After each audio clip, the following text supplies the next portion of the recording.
Comet 3I Atlas crashes into Earth, and a wave of widespread destruction starts shaking our planet. Ginormous tsunamis are swallowing coastlines, devastating earthquakes are cracking the ground. Hot debris is igniting massive firestorms. Thick clouds of dust are blocking the sun. Now, that's what could happen if 3I Atlas, a massive comet traveling through the solar system, collided with our planet. But can this disaster actually occur? When will 3I Atlas be the closest to Earth? Let's figure this out. First of all, this comet turned out to be way larger than we previously thought. Its weight is likely a whopping 33 billion tons. Let's throw in a few comparisons to put it into perspective. The Eiffel Tower weighs about 10,000 tons. So, 33 billion tons is roughly the weight of 3.3 million Eiffel Towers. Impressive! Next, all the cars on Earth, and we're talking about 1.5 billion vehicles, each weighing about 1.5 tons, weigh approximately 2.25 billion tons. This means that the comet's mass is 15 times greater than the combined weight of literally all the cars on the planet. And finally, compared to buildings on Earth, 33 billion tons is equal to several large metropolitan areas made entirely of steel and concrete. But the whole idea of how big this comet is fades in comparison with an even crazier fact about it. It could be unknown technology from a different galaxy, and some experts are somewhat sure about that. But why? 3I Atlas was first spotted in July by NASA's Asteroid Terrestrial Impact Last Alert System. A bit later, the US Space Agency confirmed that the object was an interstellar object, only the third we have found so far. Before, it was Comet 2I Borisov that passed through in 2019, and Oumuamua, a weird elongated object that appeared in 2017. But the newest comet, with its up to 3.5-mile nucleus, dwarfs Oumuamua, which is just a quarter-mile long, and Borisov, which is about 0.6 miles across. By the way, some believe that the comet could be even bigger, up to almost 7 miles, but scientists haven't found any proof of that yet. Besides its size, 3I Atlas is different in other ways too, which makes some scientists question its origins. The object is shedding huge amounts of carbon dioxide and dust while zooming towards the sun. It's most likely the proof that 3I Atlas is more massive than the other two interstellar objects by 3 to 5 orders of magnitude, which is basically a serious anomaly. The comet is also traveling toward the sun incredibly fast. We're talking about around 130,000 miles per hour, which is almost 170 times the speed of sound. Another weird thing is that this interstellar object is following a straight trajectory, unlike anything else in the solar system. Most space bodies move along curved orbits due to the force of gravity. That made some researchers believe that 3I Atlas might be a probe sent by another civilization to explore Earth, possibly with not-so-friendly intentions. Their theory is that the object could be a technological artifact, a sign of cosmic intelligence. You see, the comet moves in a pretty weird way that doesn't totally line up with just gravity. Its trajectory also takes it close to Venus, Mars, and Jupiter. And researchers think that these planets might be especially interesting for another civilization to pass by. Another bizarre fact, the space traveler also spins backward compared to most stuff in our solar system. This might be necessary to make it easier for 3I Atlas to get near Earth without much resistance. Some scientists think the comet's odd spin and flight path could help whoever or whatever made it take super precise measurements of the planets, things like their orbits and sizes, to plan a perfect route through the solar system. If 3I Atlas suddenly changes direction in a big way, that might mean it's using some kind of built-in engine instead of just drifting through space. There's also another theory that suggests it could be a piece of unknown tech that's still active. There's no need to worry though, at least at the moment. The comet isn't coming anywhere near us. NASA says it'll stay around 150 million miles from Earth when heading toward the Sun. So the question is, where do such space visitors come from?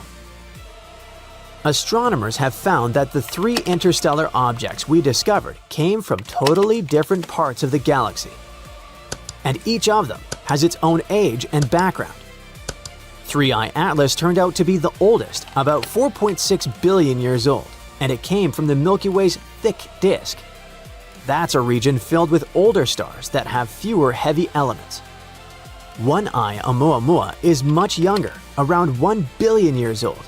It came from the galaxy's thin disk, where new stars are still being born. Oumuamua, Hawaiian for a messenger from afar arriving first, was the first known object from another star system to pass through our solar system. Basically, the first interstellar guest. It was super stretched out, about 10 times longer than it was wide, unlike anything else we've spotted in space. It also sped up in a way that couldn't be explained by gravity alone. Changes in brightness showed it was tumbling end over end instead of spinning smoothly. At first, scientists were confused because the space body didn't have a tail or cloud of gas like a normal comet, even though it was accelerating. That led to a lot of debate about what it was made of and where it came from. Just like with 3I Atlas, some people wondered if it could be technology created by a space civilization. But most scientists now think Oumuamua was a totally natural object, just a really weird one. The best guess is that it was a comet releasing invisible hydrogen gas, which caused it to speed up slightly. Sadly, by the time astronomers found it, it was already heading out of the solar system, so there wasn't much time to study it. As for 2I Borisov, it sits in between at roughly 1.7 billion years old. It also came from the thin disk. It was the first confirmed comet to come from another star system, and it gave scientists a super rare peek at what materials beyond our solar system were made of. The comet was discovered in 2019 by Gennady Borisov, an amateur astronomer who actually built his own telescope to search for faint space objects. Unlike the first interstellar visitor, Oumuamua, which looked more like an asteroid, Borisov behaved like a classic comet. It had a bright coma. That's a temporary fuzzy atmosphere of gas and dust forming around the comet's nucleus as it approaches the sun. Plus, it boasted a long tail of dust and gas. Studying 2I Borisov helped researchers learn more about how other planetary systems form.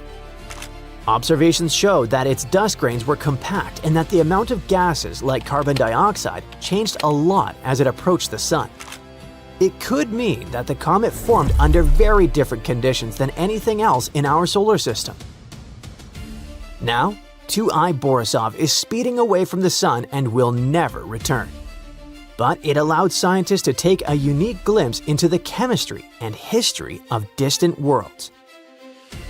Interestingly, the differences between these 3 space objects suggest that interstellar visitors have been getting kicked out of planetary systems all across the galaxy for billions of years, so it's not something new. To figure out if 3I Atlas might be some kind of probe from another planet, scientists are checking for any signs of technology, like strange radio signals, electric activity, and weird movement patterns.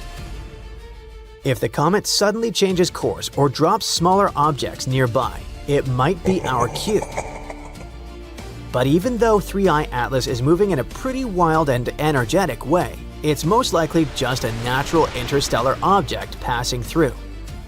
Researchers say they'll need a lot more proof before anyone can seriously say the space wanderer was sent by someone from another planet. What do you think about this newly discovered space traveler? Share your opinion in the comments.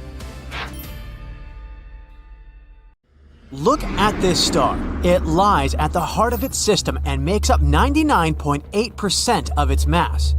It's a relatively young star and part of a generation of stars known as Population 1. Yep, there's an older star generation called Population 2, and an even older, and not even proven, Population 3. Anyway, this star was born around 4.6 billion years ago.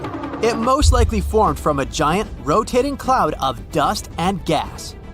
Such clouds of space matter are called nebulas. One day, the nebula started spinning faster and faster because of the force of its own gravity, and then it flattened into a disk, and most of the material got pulled towards the center, forming a star. But it's all in the past. Right now, you see a ginormous comet flying towards the star. Are they going to collide? Well, it's time to reveal all secrets. The star I'm talking about is our Sun, and the comet approaching it at a breakneck speed is 96P Mach-Holtz 1. The comet is around 3.7 miles wide.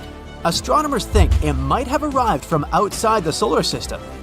The NASA ESA Solar and Heliospheric Observatory spacecraft is monitoring the comet as it's dashing towards our star. Right now, it's moving inside Mercury's orbit, leaving an icy trail as it's nearing the Sun. Now, look at this. That's the comet's trail. It's mostly made up of gas. It's trickling behind the frozen chunks of ice that are getting heated by the radiation coming from the Sun. In some cases, a comet can have two tails, one made of dust and the other consisting of gas. And each of them can reach hundreds and, in some extreme situations, even millions of miles in length. In 2008, scientists analyzed the material left by 150 comets. They found out that the comet we're talking about was quite low in carbon and didn't contain a large enough amount of some other typical materials. This could only mean one thing. The comet was an interloper coming from another star system. It may have been ejected from its original solar system by the gravity of a large planet. After that, the poor homeless celestial body probably spent a large amount of time wandering space, until it came across Jupiter. The gas giant could have bent the comet's trajectory, trapping it in orbit around the Sun. There's one more theory. According to it, the comet formed in a poorly studied region of the solar system, and it has this weird composition due to its repeated journeys around the Sun. Now, scientists are watching the comet with bated breath. They're sure that once it collides with the Sun, they'll be able to learn new information about this space wanderer. And since the comet is an atypical one, both in its behavior and composition, they don't know what they will see, which makes the whole process even more exciting. David Mach-Holtz, yes, that's the one who the comet was named after, first noticed this space body in 1986 with the help of a homemade cardboard telescope. The most surprising thing about this discovery is that most comets falling towards the Sun are quite small, not more than 32 feet across. That's why they burn up as soon as they come close to the Sun. But the sheer size of Mach-Holtz 1, which is more than 2/3 the height of Mount Everest, seems to protect the comet from evaporating completely. The SOHO has already recorded the comet making 5 close passes around the Sun. The most recent one happened on January 31st, 2023. The giant comet was 3 times closer to the Sun than Mercury. But what would happen if a space body like this one crashed into our star? There is a special name for comets that come too close to the Sun: sun grazers. They can pass a few thousand miles away from the star's surface.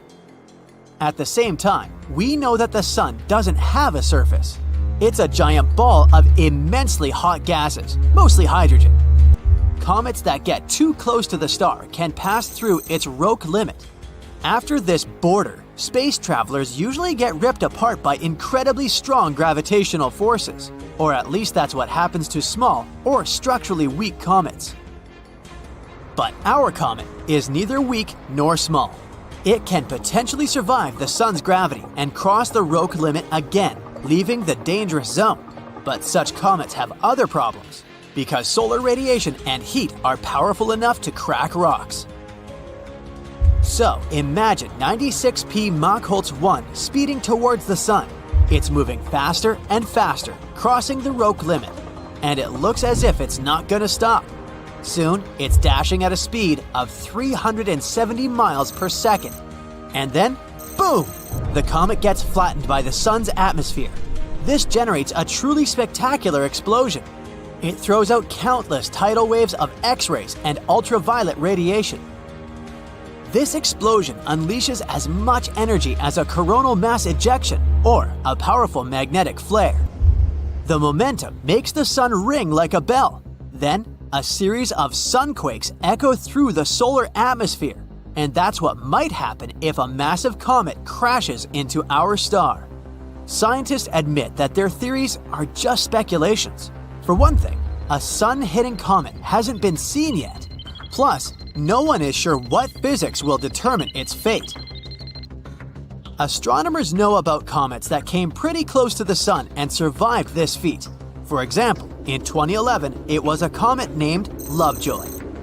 It passed through the corona, the outermost part of the sun's atmosphere, usually hidden by the blindingly bright light of the surface of our star.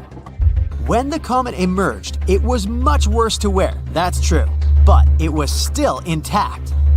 Another comet that survived this dangerous approach, though barely, was Ison, and it happened in 2014. So, what does a comet need to reach the sun's lower atmosphere? A mass of more than 1 million tons. This lower limit is about 100 times smaller than comets Lovejoy and Ison. There are long-period comets that take more than 200 years to orbit the sun. Scientists think they might originate in the Oort cloud. It's the most distant region of the solar system, its outskirts, so to speak. It's a collection of icy objects farther away from us than anything else in the solar system. It lies at a distance between 2,000 and 100,000 astronomical units away from the sun, and 1 AU is around 93 million miles. This region is also described as a cometary reservoir. No wonder, according to some estimates, there are more than 1 trillion icy objects there. So, some of them are bound to wander off, right? You can also find an estimated trillion or even more comets in the Kuiper Belt. This region lies beyond the orbit of Neptune. It's a donut-shaped ring of icy objects surrounding the Sun, 30 to 55 AU from our star. Short-period comets that take less than 200 years to orbit the Sun appear there. The first mission to explore this distant region was New Horizons. Right now, it remains deep in the Kuiper Belt, speeding away from Earth at a rate of about 300 million miles per year. There are also dwarf planets dwelling inside the Kuiper Belt. Some of them have their own moons, and this egg-shaped planet, Haumea, even has a ring of its own. By the way, a dwarf planet's atmosphere can collapse if its orbit takes it far away from the Sun. A bonus fact, even though you might not have noticed it, we live inside the Sun. No, I didn't mean that we literally inhabit the star that is 93 million miles away. The thing is, the Sun's atmosphere stretches far beyond its visible surface, and our planet is right within its reach. In fact, exactly the gust of solar winds creates such a breathtaking phenomenon as the northern and southern lights.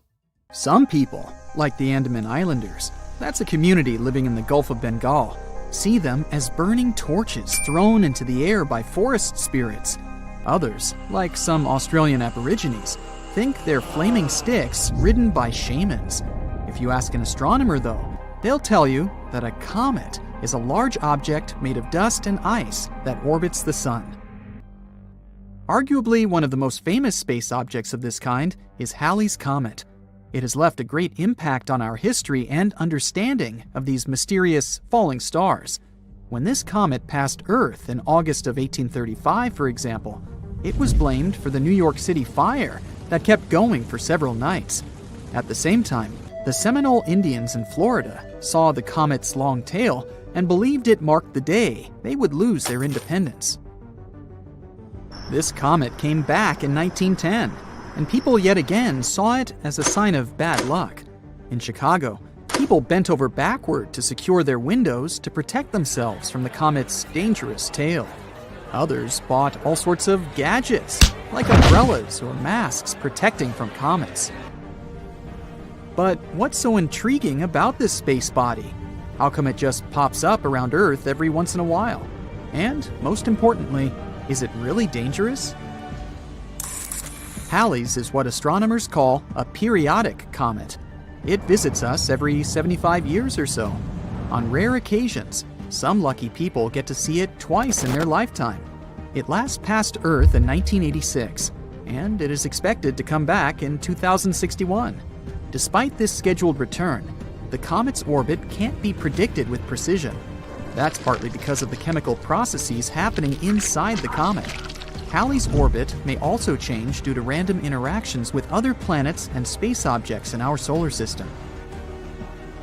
Its official title is 1P/Halley, and it's named after English astronomer Edmund Halley. He was the one who studied the reports of a comet nearing Earth in 1531, 1607, and 1682. Based on his calculations, he concluded that these three occurrences had been, in fact, the same comet, returning over and over again. He also predicted its return in 1758.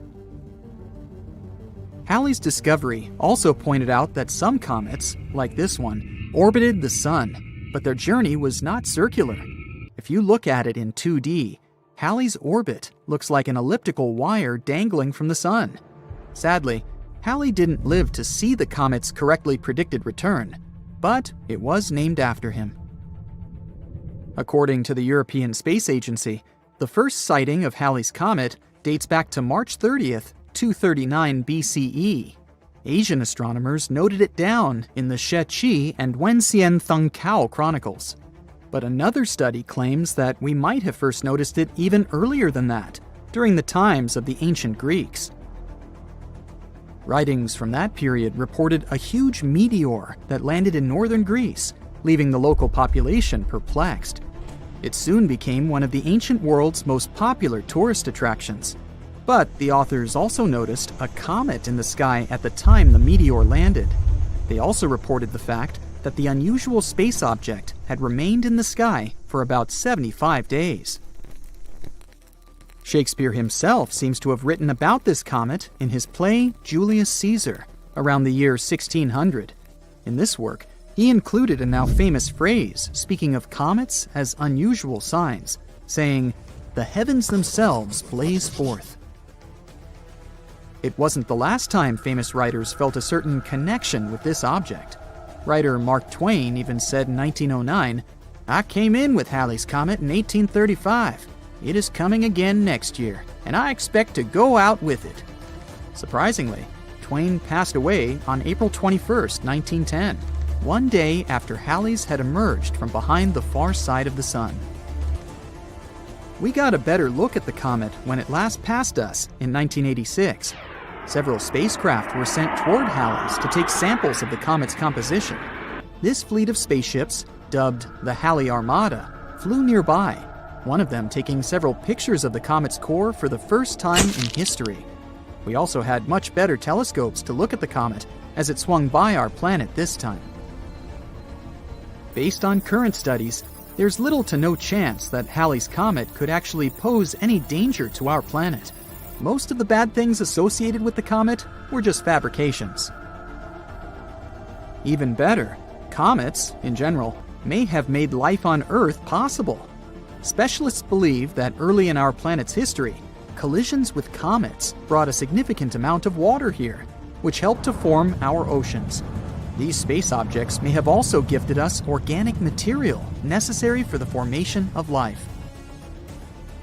Don't confuse comets with asteroids, though. Unlike asteroids, which are small rocky space bodies also orbiting the Sun, comets are mostly made up of frozen ammonia, methane, or water. They contain only small amounts of rocky material. Because of their composition, comets are sometimes nicknamed dirty snowballs. Comets are made of 4 parts: a nucleus, a coma, a dust tail, and an ion tail. But their nucleus makes up most of their total mass.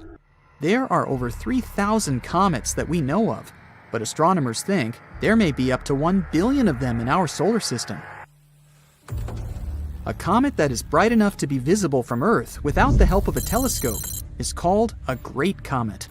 Approximately 1 great comet can be seen every 10 years or so. People have noticed other comets for millennia. However, scientists have concluded that since comets shed a lot of material each time they orbit close to the Sun, their lifespan may be only thousands of years. If you compare that to the age of the solar system, which is 4.6 billion years, it's a relatively small number. Since these space bodies are still present in the solar system today, there must be a source of comets somewhere out there. Otherwise, all comets would have disappeared a long time ago. Another famous comet is named Hale-Bopp. It came very close to Earth in January 1997. The last time it was seen near our planet before that was during the Bronze Age, back in 2000 BCE. This comet is much larger and more spectacular than Halley's. Its nucleus stretches for up to 24 miles in diameter and can be seen from the surface of our planet with the unaided eye. Comet Borrelly was the second comet to be studied up close by a spacecraft. NASA's Deep Space One approached it in 2001 and gave scientists a detailed report of the comet's black core. This comet is surprisingly lopsided, but the reason for its unusual shape is still up for debate. Halley's comet appears to have formed in the Oort cloud at the outer edges of the solar system. But Borrelly is said to come from an icy cloud of rocks beyond Neptune, which is called the Kuiper Belt. Comet Hyakutake gave us quite the show when it passed just 9.3 million miles from Earth in March 1996. It looked like an ice blue splash with a faint gas tail. This comet amazed astronomers too, as it produced X-rays 100 times more intense than scientists had predicted. A spaceship called Ulysses passed through Hyakutake's tail in May 1996, reporting that it was at least 350 million miles long. That's double the size of any other known comet's tail. The comet Wild 2 was examined by NASA's Stardust spacecraft back in 2004. The probe managed to fly within 147 miles of the nucleus of Wild 2, giving us some of the best comet pictures to date. It was also the first time we got samples of dust particles from a comet. The precious cargo came back to Earth in January 2006. Its aim was to shed light on the conditions under which Wild 2, and the solar system for that matter, formed those billions of years ago. Wild 2 is about 3 miles in diameter and covered with craters and cliffs. In 2017, a strange object was spotted in our solar system. It had the shape of a long tube, similar to a pancake. No known asteroid or comet we've seen looks like that.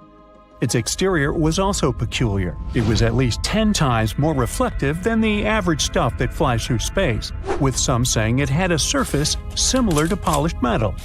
When it went past the Sun and left our reach, it accelerated faster than what our gravity could account for. At first glance, it was like this thing had a rocket strapped to its back. This unusual visitor even got a special name, Oumuamua. It comes from Hawaiian and translates to scout or visitor from a faraway land. And because of its characteristics, scientists soon began to wonder if this was at last a visit from otherworldly creatures. Before they went full-on with the science fiction suppositions, astronomers gathered the information they were sure about, starting with the fact that Oumuamua must have come from another solar system. There must have been some unfortunate event in its home system that led to its ejection. What they didn't know was that this was a comet or asteroid. They're both celestial objects orbiting a sun, but they have distinct compositions and behaviors. Comets are composed primarily of ice, dust, and rocky material, often referred to as dirty snowballs. When a comet approaches the sun, the heat causes the ice to vaporize, releasing gas and dust particles into space. This creates a bright glowing tail that can extend for millions of miles. Comets generally have elliptical orbits, often taking them from the distant reaches of our solar system closer to the Sun. Asteroids, however, are mostly made of rock and metal. In our neighborhood, they are remnants of the early formation of the solar system and are typically found in the asteroid belt between Mars and Jupiter. Unlike comets, asteroids do not develop tails when they approach the Sun, as they have no ice. Their orbits generally follow more circular paths compared to comets. By all accounts, Oumuamua should be a comet, because it seems to come from a different location in the universe. Yet, it doesn't exhibit the typical signs of cometary activity. Oumuamua lacks a tail and does not spew out gas as it passes by, not like me. Even though it behaves like a comet, it looks more like an asteroid. Now, another big question is how scientists even managed to spot Oumuamua in the first place. Considering the vastness of space and time in the galaxy, it's remarkable. Stars have lifetimes spanning millions or billions of years, and the formation of a solar system takes hundreds of millions of years. Even the fastest objects take tens of thousands of years to travel from one star to another. In contrast, humans have only been observing the skies with telescopes for around 400 years, a tiny fraction of cosmic time. And it's only in recent decades, even years, that we've had the technology to detect and track fast-moving, dim objects. Either rocks like these are abundant, or we've been incredibly lucky with our detections, or it's simply wanted to be seen. Now, another question that was asked was where such objects could come from. It's highly unlikely that Oumuamua came from a mature, stable solar system. That's because such systems don't eject enough material to fill up the galaxy. Occasionally, a random rock might get flung out, but it can rarely travel so far. Young systems, however, act differently. In these chaotic environments, collisions, mergers, and migrations are happening everywhere. Plenty of tiny rocks roam around, perfect candidates for ejection. The solar system that kicked Oumuamua out must have had a planet similar to Jupiter. Its massive size and gravity could influence other objects in the system, causing potential ejections. But not all solar systems develop Jupiter-sized planets. Often massive planets end up close to their stars, becoming hotter versions of Jupiter. These planets, snugly orbiting a sun, are less likely to eject debris. Now, Neptune-like planets may play a role too. While not as massive as Jupiter, they tend to call the outer regions of solar systems their home. Our solar system has the Kuiper Belt, a reservoir of comets in its outer reaches. During a solar system's early stages, interactions between Neptune-like planets and debris are common. Finding Neptune-like planets in other systems has been challenging, though. Our methods for detecting exoplanets work better for massive objects close to their stars, making it difficult to spot Neptune counterparts farther out. Oumuamua was also linked to a peculiar theory about how life came to be in the universe – panspermia. Now that's a hypothesis that suggests that life exists throughout the universe and can be distributed between planets by various means, such as asteroids, comets, or even spacecraft. It says that life must have originated in one location in the universe and then spread to other celestial bodies. Fans of the panspermia theory have suggested that such interstellar objects could potentially carry tiny microbes, those building blocks of life between star systems. If such objects were to impact a planet or a moon, they could transfer these materials and seed the celestial body with life. For now, there is no evidence to support the theory that this comet in particular has transported life between star systems. After years of research, the overall consensus became that Oumuamua was indeed a comet. The reason why it moves so strangely is because it might have frozen hydrogen on its surface that reacts when touched by sunlight. The closer it got to our sun, the faster it became, releasing that hydrogen and also changing its path to our solar system. Its color also supports this theory. It's red, which might mean it's been hit by cosmic rays for a long time. The longer it was touched by those rays, the more hydrogen it gathered in the process. But since they can't be completely sure, astronomers have a plan to follow this visitor.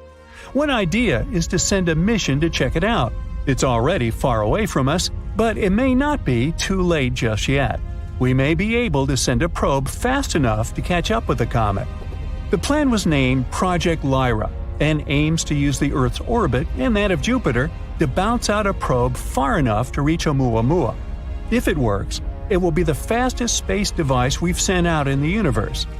One potential trajectory of the space probe involves the gravitational pull of our planet and that of Jupiter as a lasso effect, but not Ted Lasso. The probe will leave our planet and re-enter Earth's orbit before sending it to meet with Jupiter's pull. It will be sent back near our planet a second time, where it will be ejected with enough force to reach the comet. Project Lyra also aims to follow a second faraway visitor named Borisov. This one was discovered by an amateur astronomer and now bears his name. What's interesting about it is that it's, well, spotless. Similar to our experience with Oumuamua, we haven't seen anything like Borisov before either. Studies of the light coming from its cloud of dust and gas show it's very clean compared to other space objects. After it was first noticed in August 2019, astronomers studied its path through our solar system and concluded it came from another star too. But Borisov gave us more time to study it because we spotted it earlier in its journey through our neighborhood. Researchers used advanced telescopes to look at the dust coming off Borisov. They found it's throwing off over 400 pounds of dust every second. They also found Borisov has more carbon monoxide than comets from our solar system usually do. But the amount isn't the same everywhere on the comet. This tells us the space object probably started forming near its home star before moving away, maybe because of larger planets in its system. The light from Borisov is way more polarized than light from other comets we've seen, and its cloud is super smooth. This tells us Borisov has never interacted with another star.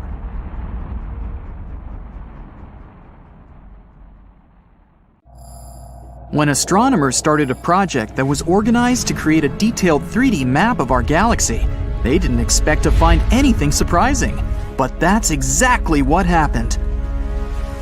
Earlier in that year, Harvard scientist Dr. Anna Bonacca noticed a weird disturbance in our galaxy's stellar streams. A stellar stream is a line of stars that are moving together through galaxies. The stellar stream we're talking about is called GD1, and it's stretched in an impressive line across our sky. This stream used to be a cohesive line, stretched by the gravity of our galaxy. One day, Dr. Bonacca noticed a gap in it, and this gap had a strange, ragged edge. In fact, it looked like something terrifyingly huge recently plunged through the stellar stream. The sheer force of this object's gravity was so great that it managed to drag stars in its wake. The most shocking thing was that the telescopes simply failed to find the source of the damage. But then, what could this unseen bullet be? One theory suggests that the intruder is a stray star. But, according to Dr. Bonacca, the hole is way bigger than any existing star.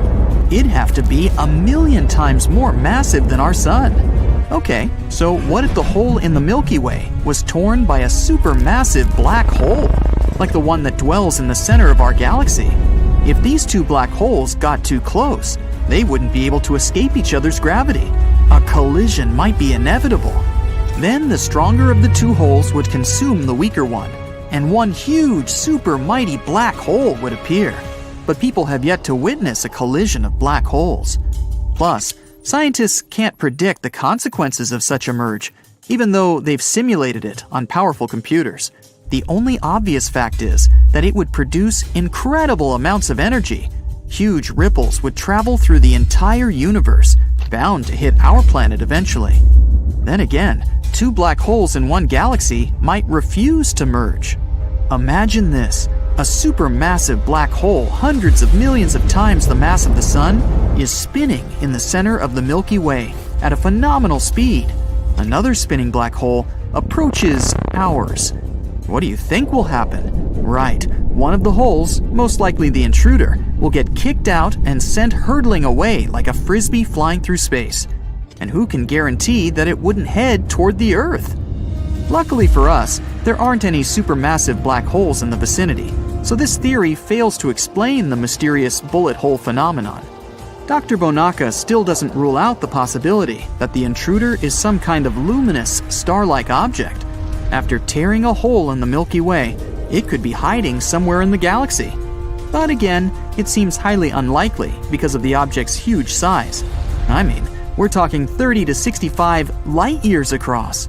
In any case, it's hard to predict where it would have ended up if it were a luminous object. The intruder could have been moving at an incredibly high speed and wouldn't have to be very massive to tear a hole in the stellar stream.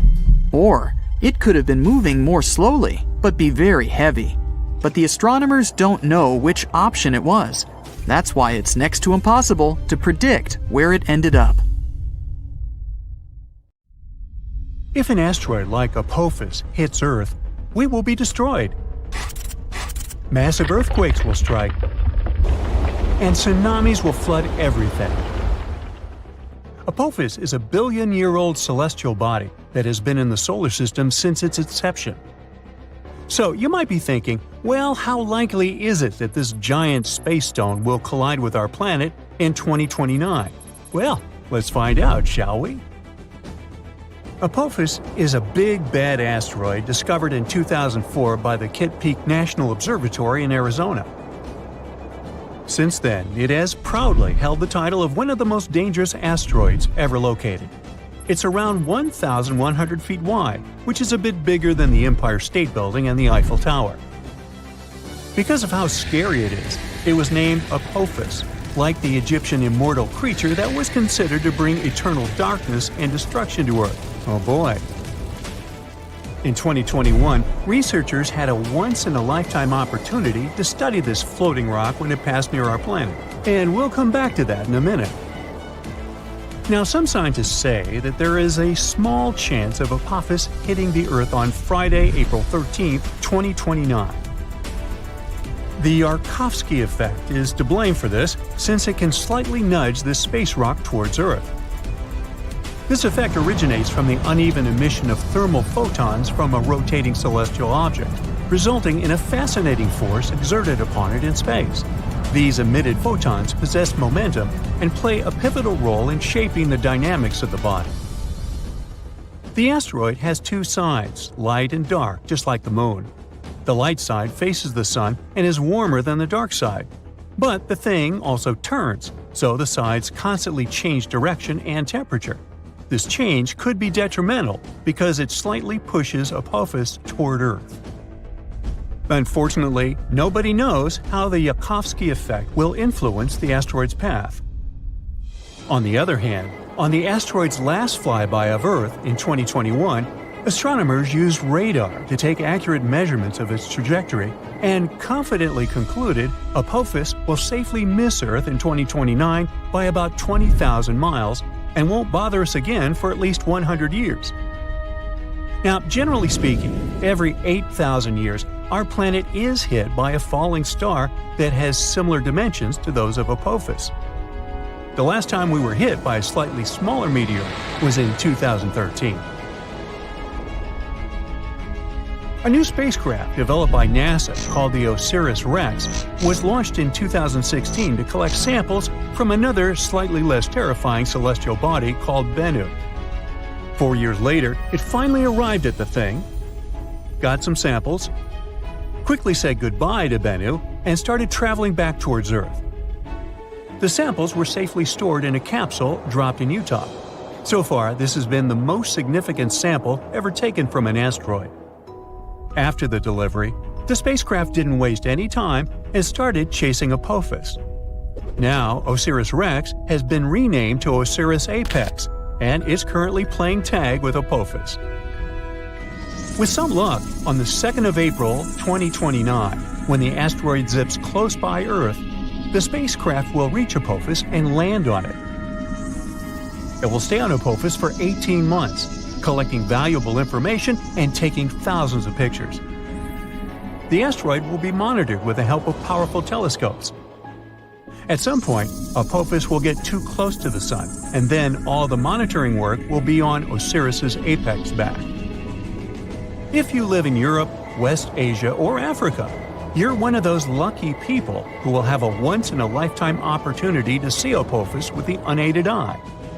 It'll be visible in the sky in these regions in 2029, and those who have telescopes will be able to spot it once again in 2036.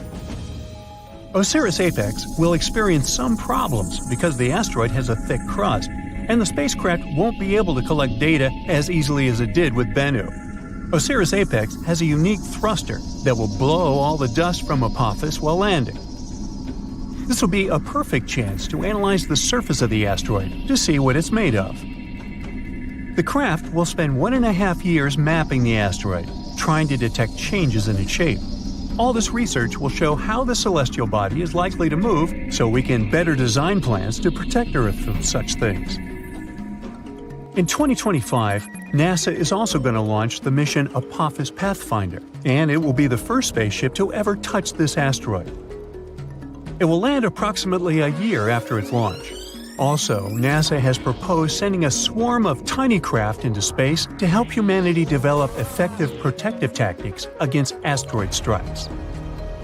We know that Apophis originated in the primary asteroid belt between Mars and Jupiter. In the past million years, this celestial body has changed its path because of the considerable influence of Jupiter's gravitation. Now it seems like it favors the Sun more, meaning this asteroid will come very close to Earth. That's why it's classified as a near-Earth celestial body. A lot of tests and research have been done to find a way to deal with asteroids. Some solutions include drilling and detonating the space body from inside, or testing new technologies, like attaching rockets to it and trying to steer it away from Earth. We can also hit it with something moving at high speeds to make it change its course. Apophis is an S-type asteroid made of rocks and minerals like iron and nickel, and is shaped like a peanut. It can tell us a lot about the past and possibly the future. Sampling this space object could reveal how life on Earth began and how plants appeared. There are many theories that suggest that water arrived on our planet on an asteroid or a comet. Asteroids are like priceless time capsules. Unlike rocks on Earth, which have undergone thousands of changes, like erosion, most celestial bodies are still intact and much easier to study. When meteors fall on Earth, they get covered in debris that's impossible to clean. That's why studying Apophis while it's still in space is so important. Also, some asteroids are made of precious metals like platinum. Right now, we have a high demand for metals that we use in production, and mining metals on Earth is quite tricky. Just one large meteor might have iron, nickel, gold, and platinum that could last us millions of years. If Apophis has this amount of metals, well, we'd want to break it down and bring it back to Earth. One space rock could be worth quadrillions of dollars, making space mining highly profitable. And still, it would cost us more to get it back to Earth than to dig up these materials here. As technology progresses and new kinds of rockets are developed, this might become possible at some point. So, even though we're safe for the next 100 years from Apophis, you probably still want to see what would happen if something like it did impact. Come on, sure you do. Well, first let me tell you, you'll hear the sound of the collision and know what's happened even if you're miles away. You should leave your house or apartment immediately. Shortly after the impact, massive earthquakes will strike, and many tall buildings will fall. So, staying away from cities might be your best option if you have a choice. But don't escape by car. There will be massive traffic jams, and everyone will panic. Going on foot or by bike is your best option in this scenario. A prime way of transportation will be traveling by plane, so if you've always wanted to get that pilot license, now you've got a good excuse. If you have time, take along extra snacks and water, and an extra... It's nice to live by the ocean or the sea, but in this scenario, it's the worst place to be, because giant tsunami waves will hit coastlines after the impact. If you live far away from the impact area, the tsunami might take 30 hours to arrive. You'll have a bit of time to prepare. Hundreds of millions of rocks orbit the Sun within the asteroid belt between Mars and Jupiter, but only some of them come relatively close to Earth. NASA classifies asteroids orbiting within 30 million miles of our planet as near-Earth objects, and inside this group, there are particularly worrisome objects. Those are so large and orbit so closely to our home planet that they could turn into a real threat to the world should a direct collision occur. At the moment, NASA is keeping a close eye on an asteroid named Bennu. It's a fairly large space object that might smash into our planet in 159 years. According to the experts, the asteroid, which was first spotted in 1999, is quite likely to drift into the orbit of our planet. If it happens, it might collide with Earth by the 24th of September, 2182. Asteroid Bennu is thought to be taller than the Empire State Building. If that hits our planet, the collision will release 1,200 megatons of energy. That's an enormous amount of energy that nothing built on Earth could produce. Scientists from NASA believe that during the flyby in the 22nd century, there's a tiny chance that the asteroid will pass through a gravitational keyhole. That's a region of space that might set the space traveler on a certain path, which could result in the asteroid crashing into Earth. Bennu flies by our planet every 6 years. It has had 3 close encounters with Earth in 1999, 2005, and 2011. These days, scientists estimate the chance of the asteroid hitting our planet by 2182 as 1 in 2,700. That's more than 5 times a person's chance of being struck by lightning. But even though Bennu's chance of colliding with Earth are quite low at the moment, the space rock has still been categorized as a, quote, potentially hazardous asteroid, all because it might come as close as 4.65 million miles from Earth. That's the reason why it's also classified as a near-Earth object. Bennu is a carbon-rich asteroid that was formed in the first 10 million years of the history of the solar system. That's around 4.5 billion years ago. No wonder this space body holds precious clues to the origin and development of the rocky planets of our solar system, which are, as you recall, Mercury, Venus, Earth, and Mars. Even better, it may contain organic molecules, similar to those that are crucial for life to evolve. In 2020, NASA's OSIRIS-REx managed to briefly touch the surface of the asteroid. It collected some samples and propelled off the space rock afterward. For NASA, it was the first mission of this kind. But it won't probably come as a surprise that Bennu isn't the only asteroid we should worry about. Asteroid 99942, Apophis, is another space body we'd better watch out for. It's a near-Earth object about 1,100 feet across. It was discovered in 2004, and at first, it was identified as one of the most dangerous asteroids ever detected. Apophis gained notoriety very fast. It was believed to pose a serious threat to Earth. Experts predicted that it would come uncomfortably close to our planet in 2029. Luckily, after a more careful examination of Apophis and its orbit, astronomers concluded that there was no risk of the asteroid colliding with our planet for at least a century. The risk of an impact in 2029 was ruled out completely, as well as the potential impact that could be caused by the asteroid's close approach in 2036. Interestingly, until March 2021, there was a small chance of a collision in 2068. But then, Apophis made a flyby of Earth, and astronomers took this chance to use powerful radars to estimate the asteroid's orbit around the Sun more precisely. This allowed them to rule out any impact risk for at least the next 100 years. Now, the reason why such discoveries make us so worried is that even a relatively small asteroid, the size of a house, can wreak havoc upon colliding with our planet. And if an asteroid is larger than 0.6 miles across, astronomers call it a planet destroyer. The impact energy released by such an asteroid after striking Earth could be devastating. That's why knowing where such asteroids are and in what direction they're moving is crucial. The problem is that our capability to protect the planet from asteroid impacts is not top-notch yet.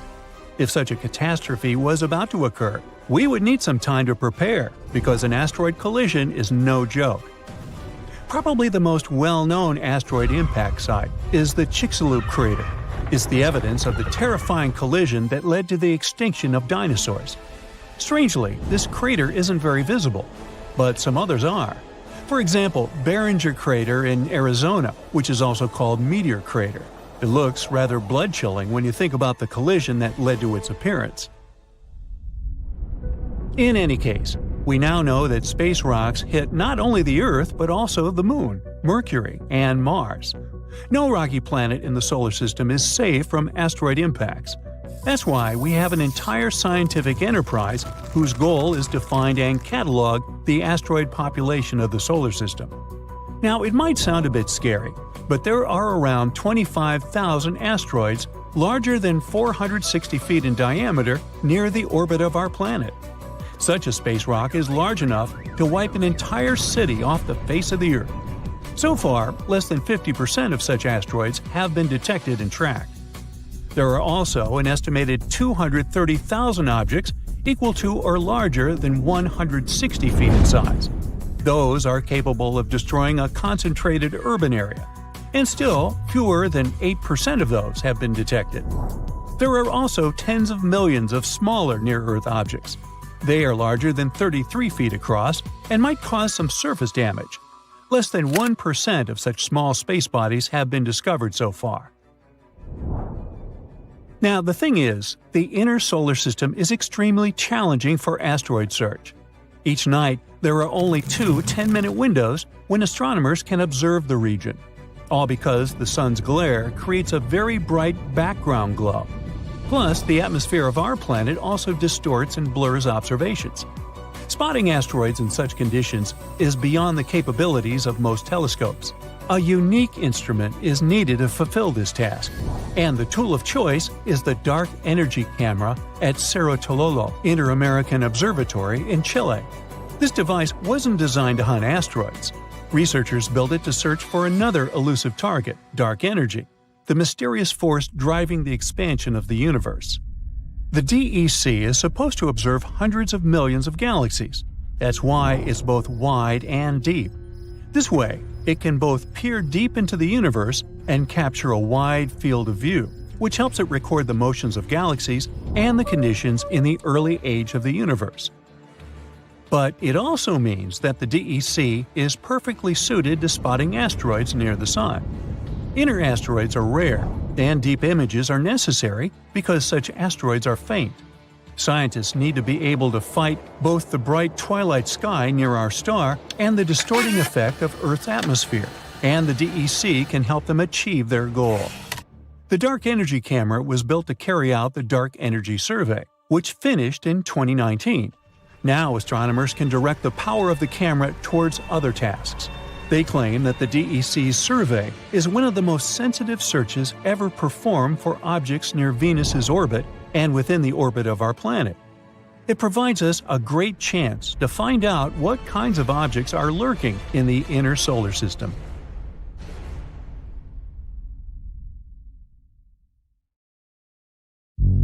Asteroids aren't as rare on our planet as we may think. About 17,000 of them visit us every year. You've probably seen at least one in your life. For example, if you've seen a shooting star. They leave these bright tails behind them as they pass through Earth's atmosphere. Of course, they only look beautiful in the sky. If they reach the ground, the consequences would be catastrophic. Luckily for us, most of them explode 30 to 50 miles above the surface. Their mass is too small for them to withstand such a journey to the end, so most of them remain harmless to us. But we shouldn't underestimate them. Let's start with the smallest ones.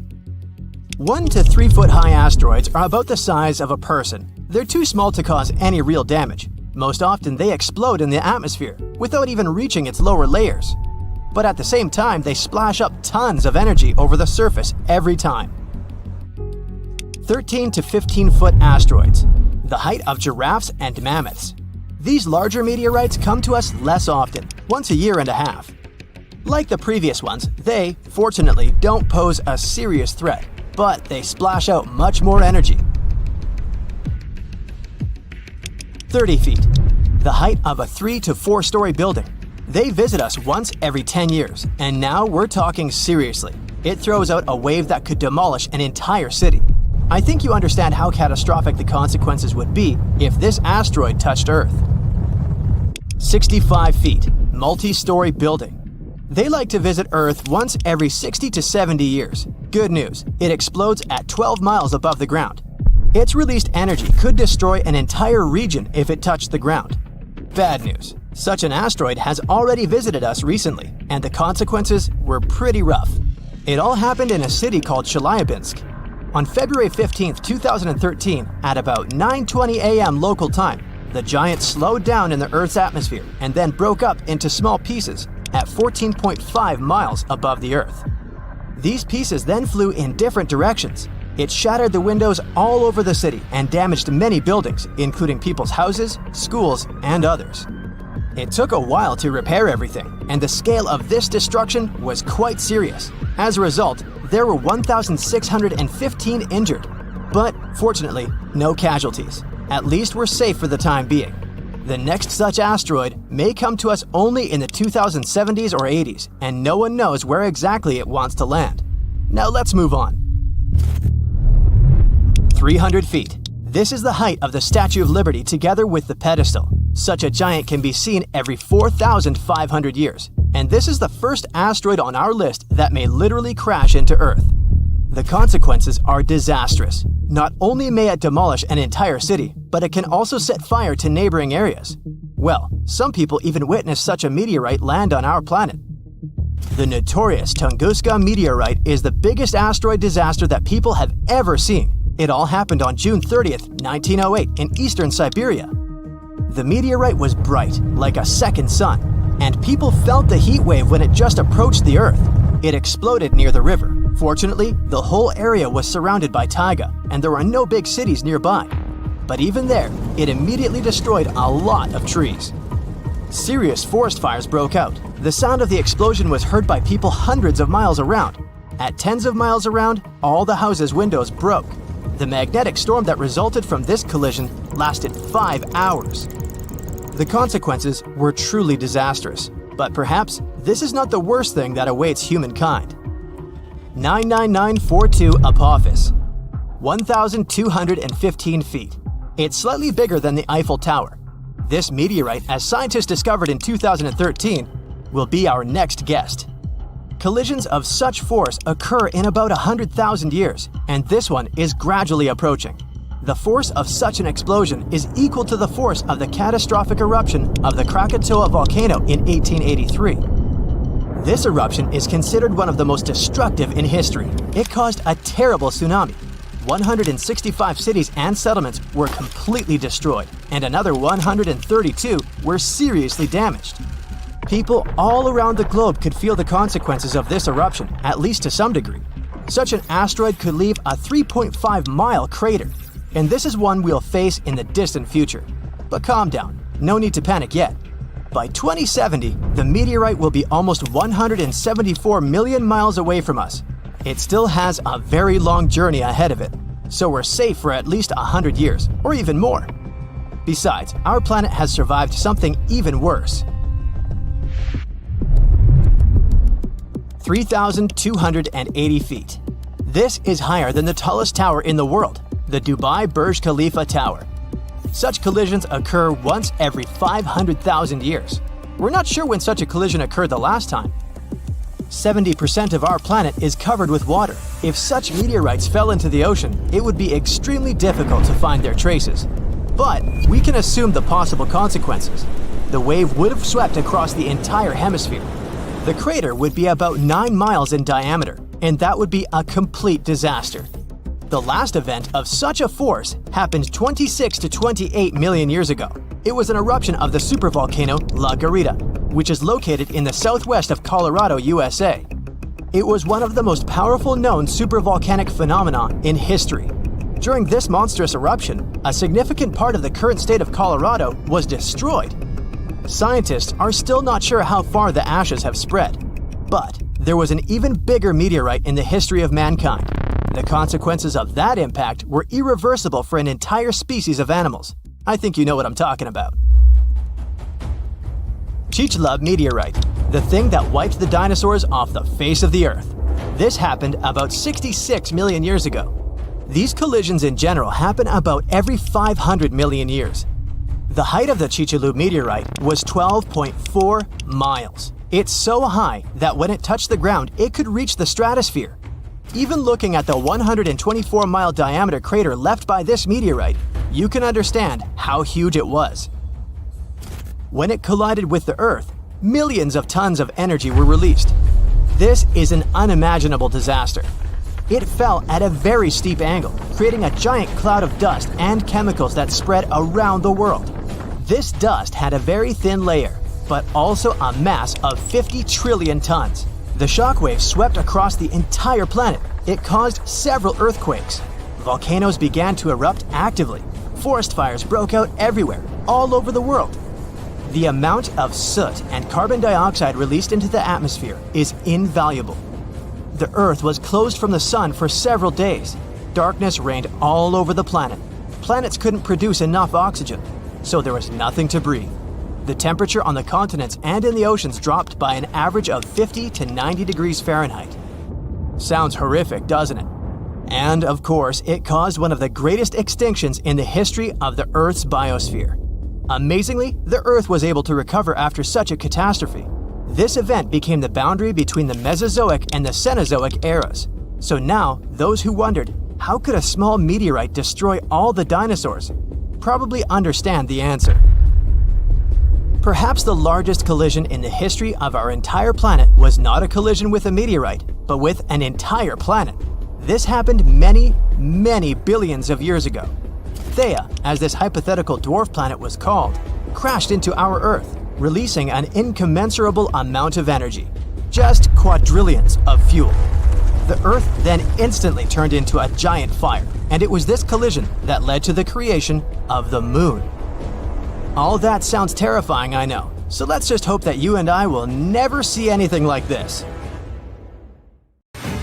Okay, it seems scientists have come across a strange object in space, and they're not sure if it's a star or a planet. What we do know is that it's located 1,400 light-years away from us, and it makes us question what we thought we knew about the universe. Let me explain the dilemma here. We can tell if something is a star or a planet by considering the object's mass or the amount of stuff it has. Stars have a lot of mass, which gives them strong gravity that squeezes them tightly. Squeezing creates high temperatures inside them, causing them to shine brightly. Planets have less mass, so their gravity is weaker. They don't experience the same squeezing or high temperatures as stars. Instead, planets shine because they reflect the light from their stars, like our beautiful Earth does with our Sun, too. And this weirdo falls somewhere in between, since we consider it a brown dwarf. It's a special type of big, gaseous protostars. Brown dwarfs are usually like Jupiter in terms of their atmosphere, but they are much larger in size, about 13 to 80 times. If a brown dwarf has more than 80 times the mass of Jupiter, it can start burning regular hydrogen, just like a star. That's what usually makes stars shine brightly. But normally, brown dwarfs are not as hot as stars. Their inability to burn hydrogen has even earned them the nickname of failed stars. They burn at around 4,000 degrees Fahrenheit, which is cooler than most stars. But this object defies the norm. Its temperature measures an incredible 13,900 degrees Fahrenheit. Now let's put that into perspective.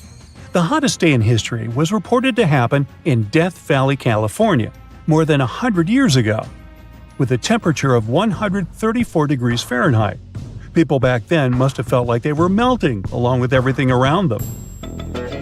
Now imagine getting closer to the Sun, like taking a trip to Venus. Venus can reach insane temperatures of 860 degrees. It's not only about the distance, though.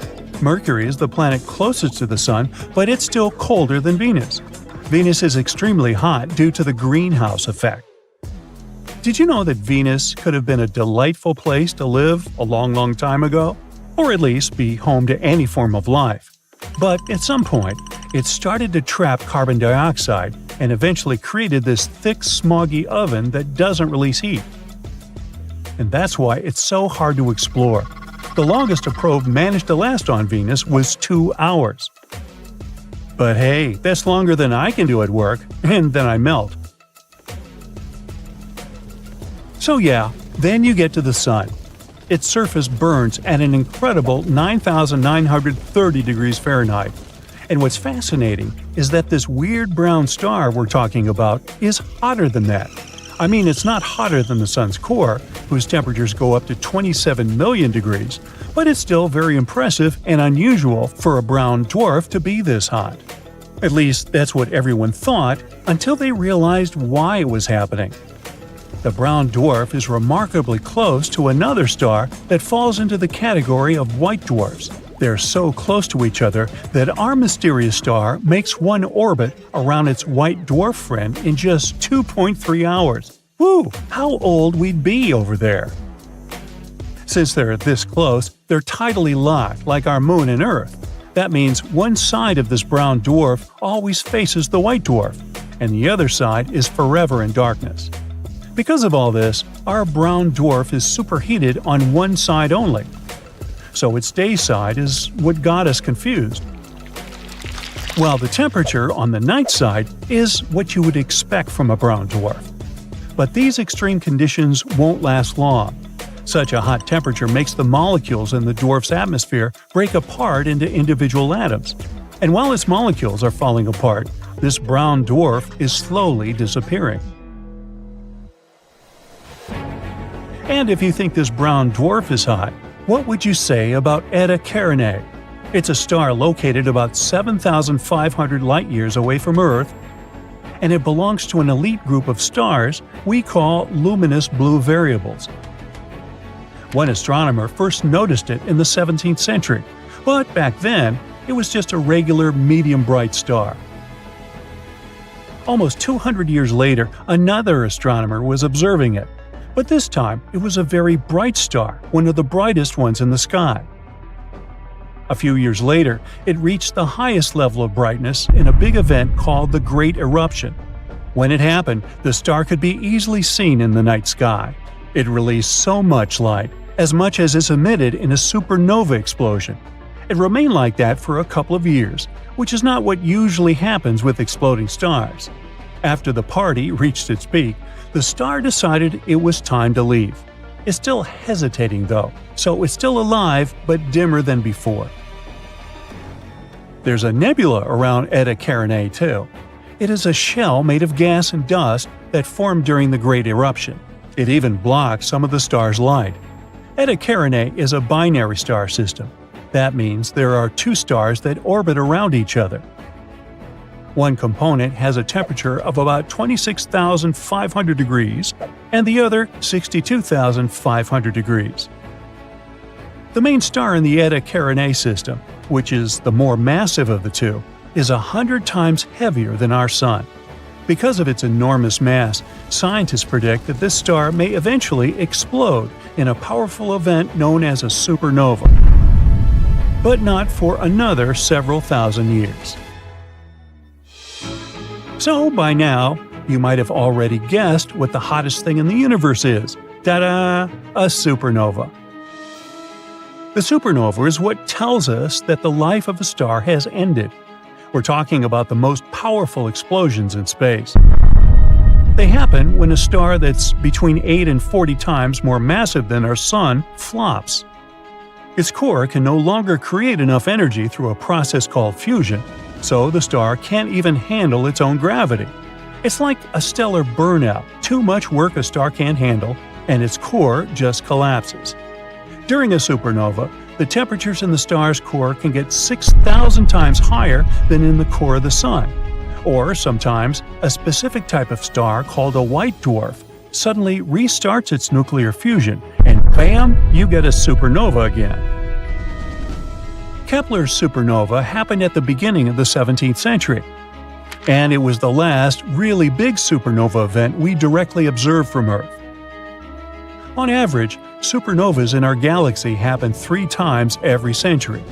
I mean, we got a smaller supernova in 1987 too, when a blue supergiant exploded in one of the Milky Way's satellite galaxies, which we know as the Large Magellanic Cloud.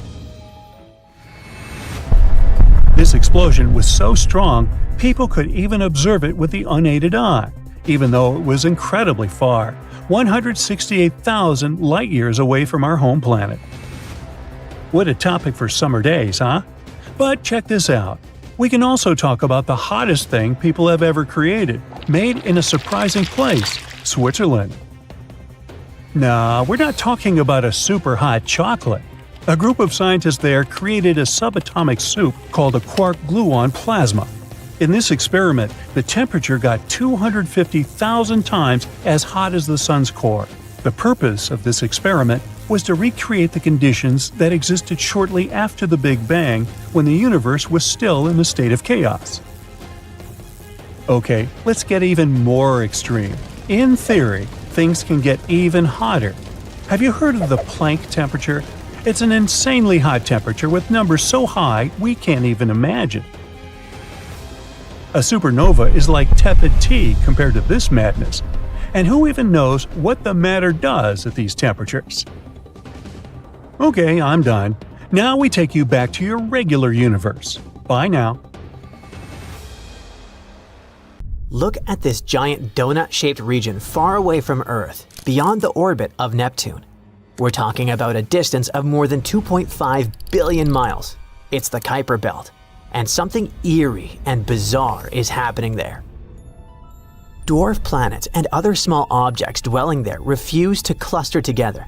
Instead, they follow particular orbits, which is weird. The reason might be a large, mysterious planet hiding beyond Pluto. Its gravity might be messing up the orbits of those Kuiper space bodies. Hear me out. Our solar system is made up of the Sun and everything that goes around it because of the star's strong gravity. This includes the 8 main planets: Mercury, Venus, Earth, Mars, Jupiter, Saturn, Uranus, and Neptune. There are also smaller things like moons, asteroids, and Pluto. For a long time, people thought Pluto was the 9th planet, but when it was reclassified as a dwarf planet, scientists started looking for a new Planet X. Did they have a thing about odd numbers or what? And guess what? Some really think there might be a big, icy planet hiding far, far away beyond Neptune. This mystery planet is often called Planet 9. Now, Planet 9 hasn't been seen yet, but scientists think it might be out there because of some tiny, faraway space rocks called etnos that move following bizarre, confusing paths. These paths seem to be grouped together and tilted in a way that doesn't happen by chance. This could mean there's a hidden planet pulling them into place with its gravity. If Planet 9 is real, it might be 5 to 10 times heavier than Earth. It would also be super far away, hundreds of times farther from the Sun than Earth is. Over the years, scientists have guessed different distances for its orbit, and the newest guess in 2025 says it could be about 290 times farther from the Sun than Earth. There are some cool ideas about where Planet 9 came from. It might have started as a big planet that Jupiter once kicked out of the inner solar system, or it might have come from another star or even wandered around space on its own before getting caught by the Sun's gravity. Even though scientists have looked really hard using powerful telescopes, no one has actually seen Planet 9 yet, and so far, its existence is still just a theory. But recently, a group of researchers tried something clever. They used data from 2 special space surveys called ERAS and ACARI. These 2 looked at the sky in invisible light, far infrared, about 23 years apart, which is helpful because Planet 9 is supposed to move very slowly. The team focused on a special list from ACARI, which is better at finding faint, moving things in space. They guessed how bright Planet 9 might be and how fast it might move based on how big, far away, and cold it could be. Then they looked for matching blips in the sky that were seen by both ERAS and ACARI, but not in the exact same spot. That's because a real planet would have moved a little over 23 years, and they indeed found 13 possible matches that could be Planet 9. Their estimations were based on how far away the object seemed to be, 500 to 700 times farther from the Sun than Earth, and how heavy it might be, which is 7 to 17 times Earth's mass. After looking very carefully at all the images, they narrowed it down to one really good candidate. The 2 detections weren't in the same spot in both surveys, and the way they appeared in the ACARI map matched what you'd expect from a slow-moving object. It showed up on one date and wasn't there 6 months earlier. But of course, there was a catch. Apparently, the old data isn't good enough to figure out the exact path of the potential planet. So, the team wants to do new follow-up observations using a special camera called DCAM, which is really good at spotting faint, moving objects. That way, they can find out if this candidate is really Planet 9. Additionally, it can help us learn more about how our solar system works and how it formed. If Planet 9 is ever discovered, it would totally change the way we understand our solar system. It could explain why some far-out space rocks in the Kuiper Belt tilt weirdly. The thing is, most planets go around the Sun in a flat-ish circle, but those faraway objects are tilted about 20 degrees. Planet 9 might be the reason why. Next, we'd probably find out why those tilted objects seem to point the same way. Their orbits are grouped together in one direction. A big hidden planet's gravity could be hurting them like sheep. There are also some strange tilted objects super far away. They don't make sense unless something big, like Planet 9, is tugging on them. A few space rocks orbit the Sun backward between the big planets, which is kinda the wrong way. That's super weird unless something big is messing with them. Some far-out Kuiper Belt objects keep crossing Neptune's path and haven't been flung away. That's because Planet 9 might be helping keep their orbits stable over a long time. Another cool thing is that if Planet 9 existed, it would be a super-Earth, a kind of planet we see a lot around other stars, but we don't have in our solar system yet. So finding one here would make our solar system more like the others out there. Throughout history, people have been wondering if there could be hidden planets far beyond Neptune, even before Pluto was found. Back in 1880, a guy named George Forbes guessed there might be two unknown planets way out there, one about 100 times farther from the Sun than Earth, and the other about 300 times farther. He thought these mystery planets might be pulling on some comets and changing their orbits, kind of like how Jupiter does with the comets near it. In 2004, scientists found a weird little world called Sedna. It had a strange path around the Sun that didn't seem to be affected by any of the known planets. Its closest point to the Sun, called perihelion, is way too far for Neptune to be the reason. This made some scientists wonder if Sedna got pushed into its path by a hidden planet, maybe even something as big as Earth or bigger. Others thought maybe it was a star that flew by a long time ago, or another star that formed near ours. Then, in 2014, another odd object was discovered. It had a very similar orbit to Sedna, which made people even more suspicious that there could be something big out there messing with their paths. This kicked off a new round of the Planet X or Planet 9 hunt. At a meeting in 2012, a scientist named Rodney Gomez said that maybe there was a big, hidden planet around 1,500 times farther from the Sun than Earth. He thought it could explain the orbits of other odd objects, like some far-out comets and centaurs, small bodies that wander among the giant planets. At that time, those who supported the Planet 9 theory believed that if it existed, it would move around the Sun in a huge, stretched-out circle called an elliptical orbit. It would be about 400 to 800 times farther from the Sun than Earth is, about 13 to 26 times farther than Neptune. If it really had that kind of orbit, it would take around 10,000 to 20,000 years to go around the Sun just once. Plus, if it indeed orbited the Sun, it wouldn't follow the same flat path as the other planets. Its path would be tilted by about 15 degrees to 25 degrees. The farthest point in its orbit, called aphelion, would be in the direction of the Taurus constellation. As for the closest point, it would point towards Serpens, Ophiuchus, or Libra. As for the composition of Planet 9, it would probably be a lot like Uranus or Neptune. It would have a thick atmosphere made of hydrogen and helium, and it would be super cold, negative 375 degrees Fahrenheit. Its core would be made of iron, and its middle layer would be full of rock and water ice. At the same time, if the planet was smaller and denser, then it might be more like Earth, with a rocky surface instead of a gassy one.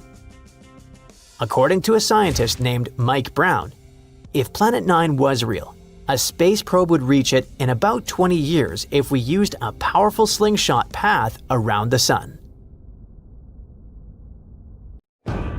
Have you heard about Planet 9? No, not Pluto. We're talking about something lurking on the outskirts of the solar system. A mysterious planet that exists in our solar system that we haven't yet discovered. We've been looking for it for years, but finally, it seems like scientists found a key to solve this mystery. Planet 9 is a hypothetical planet. Astronomers have been on the hunt for it for quite some time now. But it's so elusive that they've only been able to piece together a few details about its potential characteristics. One thing we do know is that Planet 9 has to be a massive world, possibly up to 10 times the mass of Earth. That's one big planet. It's also thought to be a distant wanderer, hanging out somewhere between Neptune and Pluto. Some scientists think that Planet 9 might actually be a mini Neptune, with a thick, gaseous atmosphere and a rocky core. Others speculate that it could be an icy world with a solid, frozen surface and a thick layer of hydrogen and helium gas. Of course, since we haven't actually found Planet 9 yet, we can't say for sure what it's like. We're not even sure that it even exists. Some say it's just a myth, like the Tooth Fairy or the Easter Bunny, but others are convinced that it's out there somewhere. And at the end of the day, we're not entirely sure if Planet 9 is even a planet. It might be a special kind of black hole or made entirely of dark matter. The search for Planet 9 began in the early 21st century when a group of astronomers realized that something wasn't quite right with the outer reaches of our solar system. They noticed that some distant objects, known as trans-Neptunian objects, were behaving in unexpected ways. Trans-Neptunian objects, or TNOs, are like the cosmic version of those items in the back of your fridge that you forgot about for years.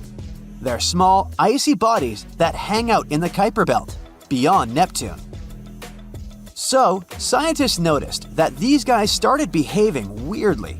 At first, they thought it might be a fluke. But as they dug deeper, they began to suspect that there was a ninth planet lurking out there. Why haven't we discovered it yet, you ask? Well, it may be because of Planet 9's weird orbit. All the other 8 planets orbit the Sun in roughly the same plane, which is like a flat disk. However, our hypothetical friend's orbit is different.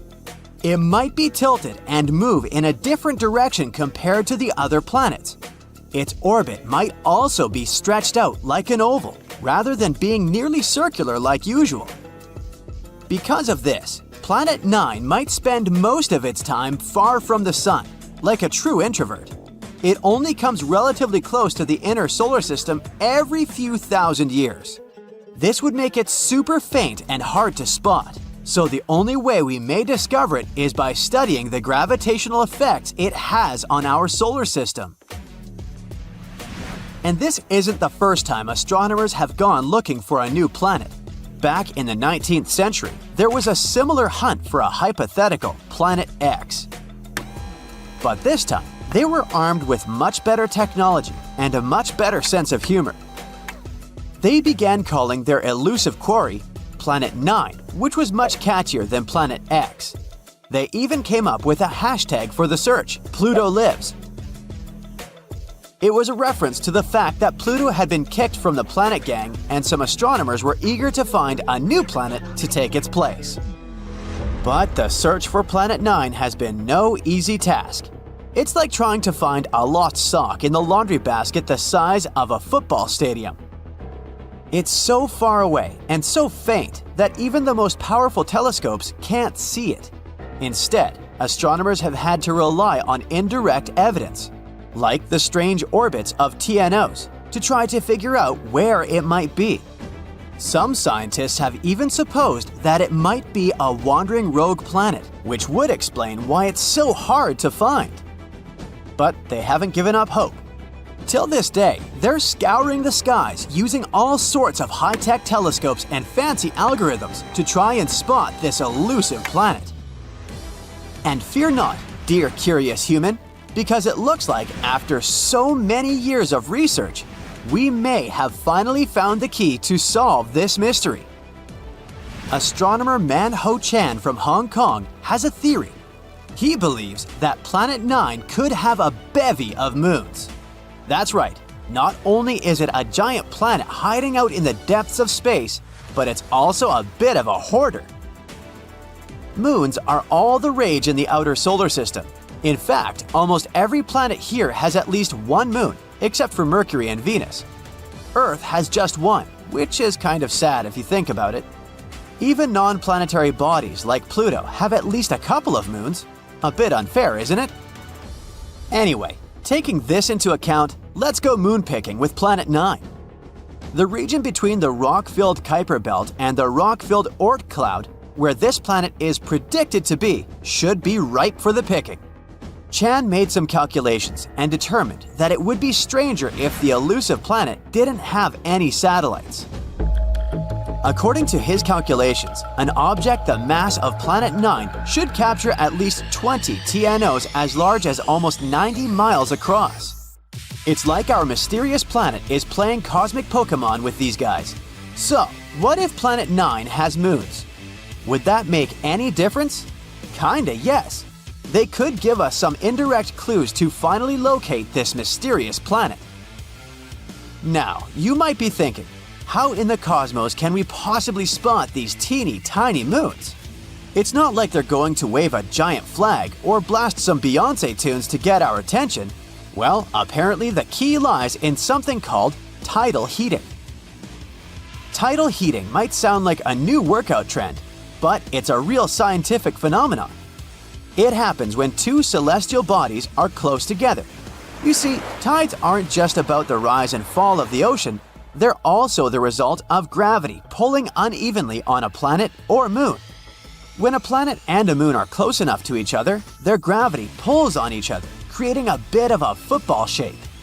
And as these celestial bodies move around each other, they shift shape and generate friction inside, which produces heat. Wow, who knew that Planet 9 could have a workout routine? Perhaps we should start calling it Gym Planet instead. Anyway, if Planet 9 has any moons, the gravitational pull from these moons would cause it to change shape constantly, generating heat in the process. And we might be able to detect this mysterious planet through the heat produced by those moons, even though it gives off no other signals. Now, before you get too excited, finding them won't be a walk in the park. They're incredibly small and would be very far away from us. But hey, nothing worth discovering ever came easy, right? Scientists are optimistic that with the right technology, they can spot this telltale sign. It will be easier for us to spot them with fancy instruments like modern telescopes. Talk about cool friends to have, right? Sure, the process of finding it may be difficult and time-consuming, but the potential payoff is huge. Finding this planet could explain a lot of the strange behavior observed in TNOs, the Kuiper Belt, and beyond. As we've already mentioned, they've been acting super weird lately, tilting and aligning in suspicious ways. If this planet doesn't actually exist, we have yet to explain what is the reason for this strange behavior. In any case, the search for Planet 9 is one of the most exciting and intriguing quests in modern astronomy.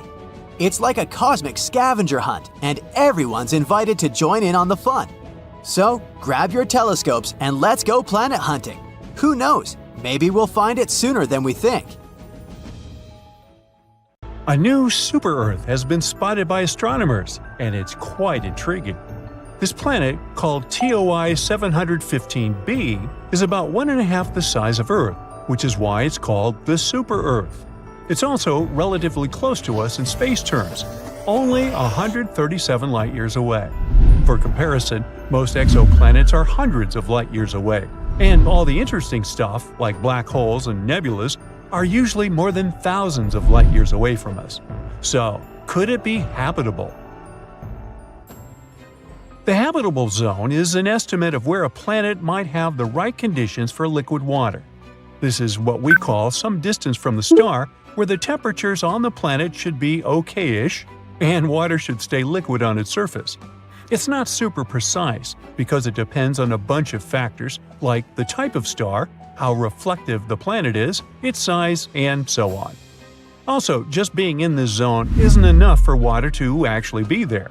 The planet also needs the right kind of atmosphere and a few other things. So, we invented a stricter definition in 2014, the conservative habitable zone. It's a more precise term defining the best candidates that have liquid water. Otherwise, we get too many potentially habitable planets that are not actually habitable at all. The CHZ is based on how much energy a planet gets from its star compared to Earth. If a rocky planet gets between 40 to 85%, it's considered to be in the CHZ, no matter how far away it is from its star. These planets have a higher chance of being habitable. And yes, TOI 715b is located there. This super-Earth orbits the M-type star, also called red dwarf. It's a star that's much smaller and cooler than our Sun, about a quarter of the Sun's size and mass. But if the planet is located in the habitable zone, it's actually a better option for life. Red dwarfs live much longer than our Sun, a yellow dwarf. This also means that they have more time to form little creatures on their planets. And this red dwarf really is older than our star. Our Sun is 4.6 billion years old, and this star is 6.6 billion years old, give or take a few hundred million. It doesn't have much magnetic activity, so it's not dangerous. It doesn't flare up like younger red dwarfs. These flares can be super strong and might even hurt planets by taking away their atmospheres. Although some planets around it do have thinner atmospheres, it seems like this red dwarf has already gone all out. These red dwarfs are where we're looking for planets that could support life right now. Our super-Earth is really close to its star, zooming around it in just 19 days. Since the star is small and the planet is so close, the planet passing in front of its star happens a lot and looks really clear. This makes it easy for telescopes like the James Webb to study its atmosphere without needing too much time. Now, speaking of the James Webb Space Telescope, it's bringing us into a new era of understanding distant planets beyond our solar system. Imagine being able to see what gases make up the air on a planet millions of light years away. James Webb will help us to find worlds that could support life. Right now, it's trying to figure out whether TOI 715b has an atmosphere. If it does, its atmosphere might be easier to spot compared to a planet that's drier and denser. And then we might get even more height because it would look like a good place for life. On top of all that, there might be another planet in this system, also in the habitable zone. We're not sure whether it's really there, it's just a candidate with a crazy name. But if it turns out to be real, it would be about the size of Earth. Also, it would be the smallest planet in the habitable zone ever spotted by the TESS telescope. Now, another cool thing about TOI 715b is that it cannot just have water on it, but be an entire water world. An ocean planet is a type of planet that has an ocean covering its surface or has subsurface oceans. They might not have much dry land because the water can cover everything. Sometimes the entire planet can be covered in other liquids, like lava or ammonia. When it comes to planets outside our solar system, we can't see surface water directly with our current technology.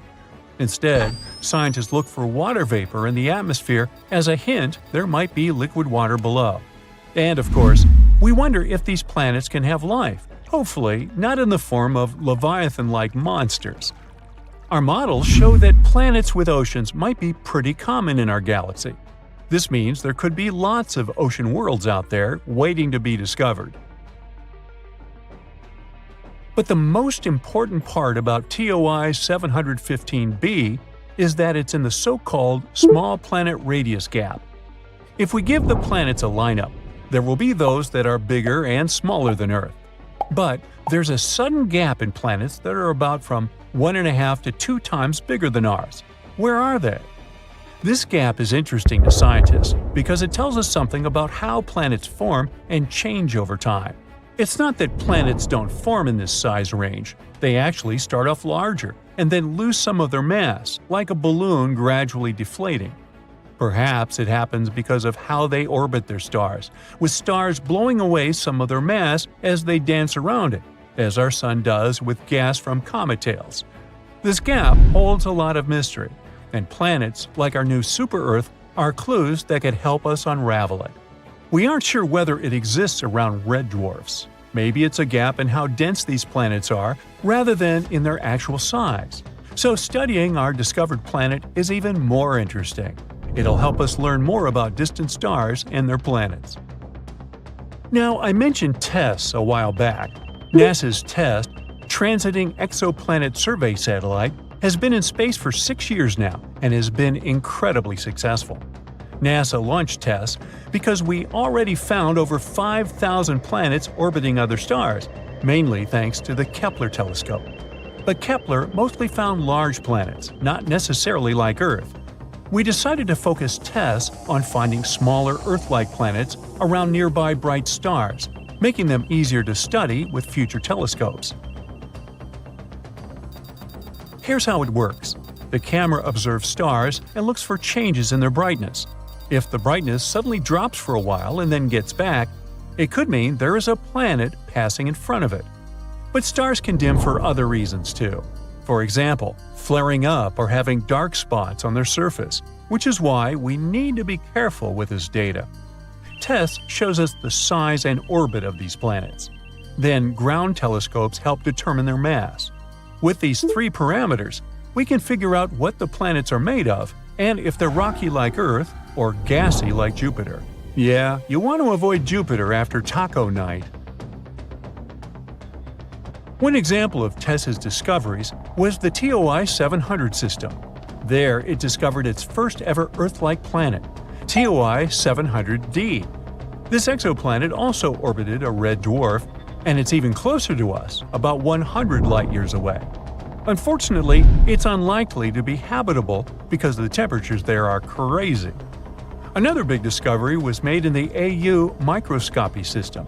TESS discovered a planet about 4 times the size of Earth and another nearly 3 times Earth's size. This system has become a key area for studying how stars and planets form and change over time. TESS has also spotted a variety of other exciting finds, including supernova, hot worlds, and so on. And as it enters its 6th year, we can only expect more exciting findings to come. So, we might be getting closer to finding a massive icy planet beyond Neptune's orbit. Sorry Pluto, still not you. Recently, some universe mapping using data from a telescope in Hawaii eliminated about 78% of the possible locations for this mysterious Waldo from space. Some people call it Planet 9, while others prefer Planet X. Either way, it's been causing controversy since its existence was first proposed, and that is mainly because no study so far can answer the big question: does it really exist? If discovered, Planet 9 would rank as the 5th largest planet in our solar system, with a mass 10 times that of Earth. It's also theorized to be gaseous, like Uranus. The initial study on Planet 9, dating back to 2016, suggests that this colossal new planet orbits the Sun 29 times farther out than Neptune, which sits at about 2.8 billion miles. As a result, the Planet 9 would take between 10,000 and 20,000 years to complete a single orbit around the Sun. If confirmed, this yet-to-be-understood world would dominate a region larger than any other known planet in our cosmic neighborhood. These are all intriguing hypotheses, but without a single piece of evidence or observation to back them up. Before dismissing this as a wild guess, it is important to note that these researchers relied on complex mathematical modeling and computer simulations to speculate about the planet's characteristics, because that's what they do. The hypothetical presence of this planet would explain various mysterious features located beyond Neptune. We are specifically talking about the Kuiper Belt, a huge donut-shaped region filled with icy debris left over from the formation of the solar system, including comets and dwarf planets like Pluto. What happens is that the 6 farthest objects in the Kuiper Belt exhibit elliptical orbits that are all oriented in a similar direction within physical space and tilted approximately 30 degrees downward relative to the orbital plane of our 8 known planets. What's strange here is that, despite their distinct orbital velocities around the solar system, they maintain this alignment. The likelihood of such alignment occurring randomly is extremely low, around 0.007%. So, here comes Planet 9, a hypothetical massive celestial body that offers a plausible explanation for this strange phenomenon, potentially exerting gravitational influence to shape these orbits. The initial theory didn't hold up for long, facing accusations of observational bias and calculation errors. Then, in 2017, another study popped up, sparking back the idea that maybe Planet 9 is out there after all. This time, Spanish astronomers tried a novel approach, focusing on observing extreme trans-Neptunian objects. These celestial bodies orbit the Sun in highly stretched elliptical paths, with average distances exceeding 13 billion miles. The research suggests that the distances between these objects' nodes and the Sun might provide clues to Planet 9's location. You see, these nodes are the points where a celestial body's orbit intersects the solar system's plane. When these objects reach these points, they're more likely to interact with other solar system bodies, potentially causing significant changes in their orbits or even collisions. So, if the trajectory of these extreme trans-Neptunian objects remains stable, everything's fine. But if it's not, well, that's a sign that something else, something big, is messing with their path. And that's exactly what the research found. There is something unseen out there, throwing these objects off course. And that something could be a planet, chilling at a distance between 300 to 400 times farther from the Sun than Earth. To this day, the study of the extreme trans-Neptunian objects is the strongest evidence we've got for Planet 9's existence. And if you're still not convinced by this theory, know that strange motions like these have led to planetary discoveries before. Neptune, for instance, was spotted because Uranus's motion didn't quite agree with the predictions of Newtonian gravity. But the deflection of its orbit could be explained if it was caused by a pull of an undiscovered planet. And just like that, we discovered Neptune. Now, the year is 2021, and there's all this buzz about Planet 9 again. After correcting some old guesses, studies are now leaning towards the idea that this mystery world follows an epic loop around the Sun every 7,000 years. That is massive news, because it means this planet might be closer than we ever thought, making it easier for our telescopes to spot it. The paper also suggests there is a whopping 99% chance that the funky orbits of these distant objects are all because of this unseen planet, not just some cosmic coincidence. Now, the odds of this whole situation being a fluke are down to a 1 in 250 chance, which is much better than the 1 in 10,000 chance back in 2016. All these optimistic numbers have brought us to where we are today, keeping our hopes and working on better equipment to continue the mission of spotting Planet 9. As mentioned earlier, researchers in Hawaii created some kind of treasure map utilizing the Panoramic Survey Telescope and Rapid Response System to eliminate 78% of its locations. This is great news, considering how challenging it is to find a planet-sized needle in a cosmic haystack.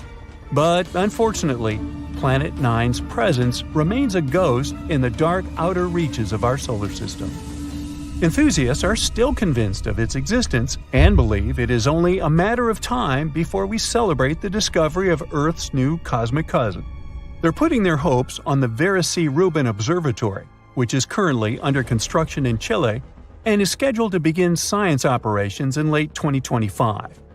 Over the course of 10 years, this observatory will scan the entire southern hemisphere sky every few nights with a 27-foot, fast-moving telescope equipped with the largest digital camera in the world.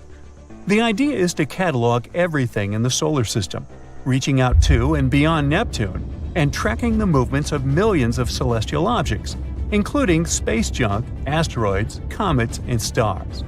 If Planet 9 is indeed out there, this next-generation telescope could be the one to find it. The existence of this mysterious planet is far from being universally accepted in the scientific community. That is simply because Planet 9 isn't the only explanation for the strange phenomenon occurring beyond Neptune. One theory suggests that a group of distant objects, such as dwarf planets, comets, and moons, might be collectively influencing the orbits of the extreme trans-Neptunian objects. Others believe that a black hole is behind all this. These compressed masses are some of the densest objects in the universe, potentially capable of affecting the orbits of other masses, like how this supposed ghost Planet 9 is believed to be doing. Another bold perspective suggests that our current understanding of the laws of gravity is flawed, actually incomplete. This theory, known as modified Newtonian dynamics, proposes that these distant icy objects exhibit strange behavior not due to influence from another planet, but rather because the immense gravitational field of the Milky Way is influencing them. However, even supporters of this theory acknowledge that it is too early to draw firm conclusions, and much more extensive research is still required. While we continue our relentless hunt for Planet 9, some astronomers have taken it a step further, suggesting the existence of a hypothetical Planet 10. This world has a mass and size like that of Mars or Earth and is located on the edges of the Kuiper Belt. But the thing is, if this alleged Planet 10 is indeed as small as scientists believe, it might not have enough gravity to clear its orbit of debris. And that is pretty similar to what happens with Pluto, being one of the reasons why it got into trouble back in 2006. So yeah, it's better not to get too excited. This supposed Planet 10 might end up classified as another dwarf planet.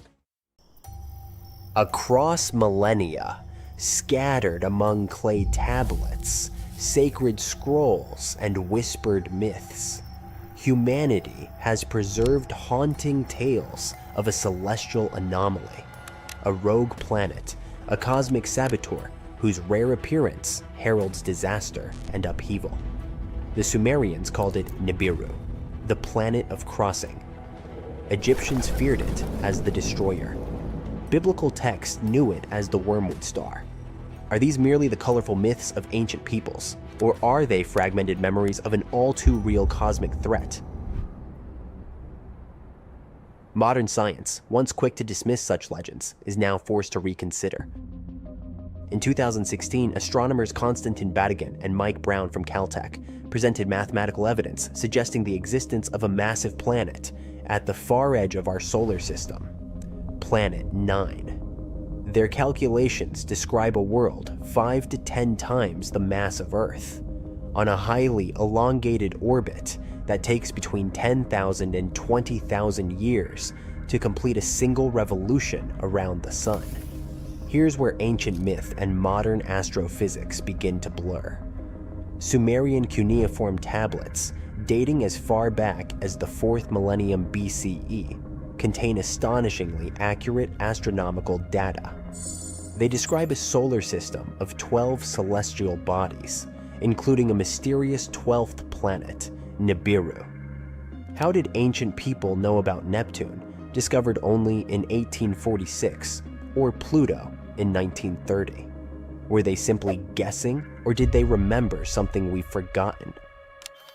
One of the most controversial voices in this debate is researcher Zecharia Sitchin. He spent decades interpreting ancient Mesopotamian texts and proposed a radical theory that Nibiru is a habitable world with a sweeping elliptical orbit, home to an advanced race known as the Anunnaki, beings who once visited Earth. Mainstream academia has rejected Sitchin's translations, but the uncanny parallels between his claims and recent astronomical findings are hard to ignore. Let's focus on what the data tells us. Something is warping the orbits of distant objects in the Kuiper Belt, a vast icy region beyond Neptune. These objects behave as if being shepherded by a massive, unseen force. The dwarf planet Sedna, for example, follows a wildly unusual orbit that can't be explained by known gravitational influences. And then there's the Kuiper Cliff, an abrupt drop-off in the number of objects beyond 50 astronomical units. What's causing it? Something or someone. These anomalies have left astronomers scratching their heads and have fueled growing speculation that a massive, unseen planet is hiding in the dark outskirts of our solar system. Ancient texts from multiple civilizations describe apocalyptic upheavals linked to a celestial intruder. The Egyptian Ipuwer papyrus eerily recounts plagues and chaos. The river is blood, the earth turned upside down, days are shrouded in darkness. The Babylonian Epic of Era speaks of a time when the stars left their appointed paths. These aren't just poetic metaphors. They're historical shockwaves echoing from a forgotten trauma. So what happens if Nibiru, or Planet 9, makes its next approach? Even without a direct collision, the consequences could be catastrophic. Its gravity might tilt Earth's axis, triggering sudden climate shifts. It could awaken tectonic fault lines and stir dormant volcanoes. Disturbed asteroid belts might send deadly space rocks hurtling toward us. It could disrupt our magnetosphere, disabling electronics and satellites. But perhaps the most chilling aspect of this theory is the cycle. Sumerian texts suggest that Nibiru returns roughly every 3,600 years.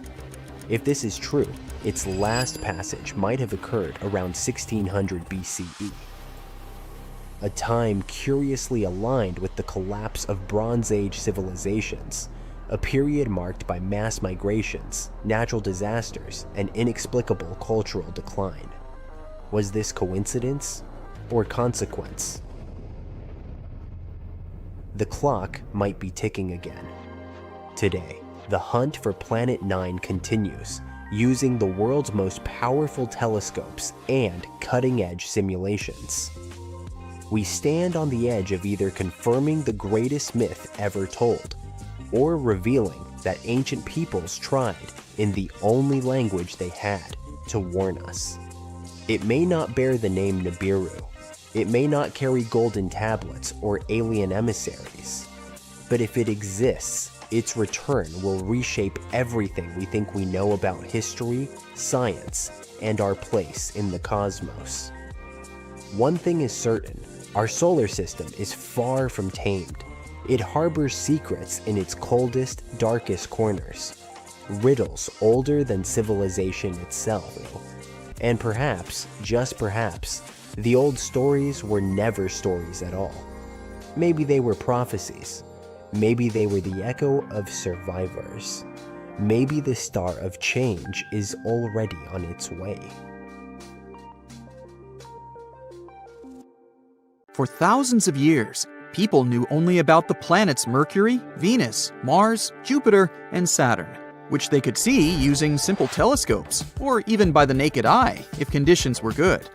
But in the late 18th century, a famous astronomer named Sir William Herschel discovered a new planet that was icy blue in color. At first, people thought it was a star, but later they realized it was a planet. Today, we know it as Uranus, a planet that's more than 19 times farther away from the Sun than Earth. It's so far away that it takes Uranus 84 years to complete one trip around the Sun. This astronomer also discovered many other interesting things in space, like double stars and nebulae. In the mid-1800s, scientists noticed something pulled Uranus and strangely tugged its orbit. They thought there must be another planet out there, and they used math to predict where it would be. Finally, in 1846, they found Neptune using a telescope. it was too faint to see with the naked eye because it was too far away from the sun. It was all so exciting. Who knows how many other planets could be there, lurking in the darkness of our solar system? Back in the mid-1800s, astronomers noticed something unusual was happening in the sky. A small rocky planet named Mercury was behaving strangely. It didn't follow the predictable orbit that was expected of it.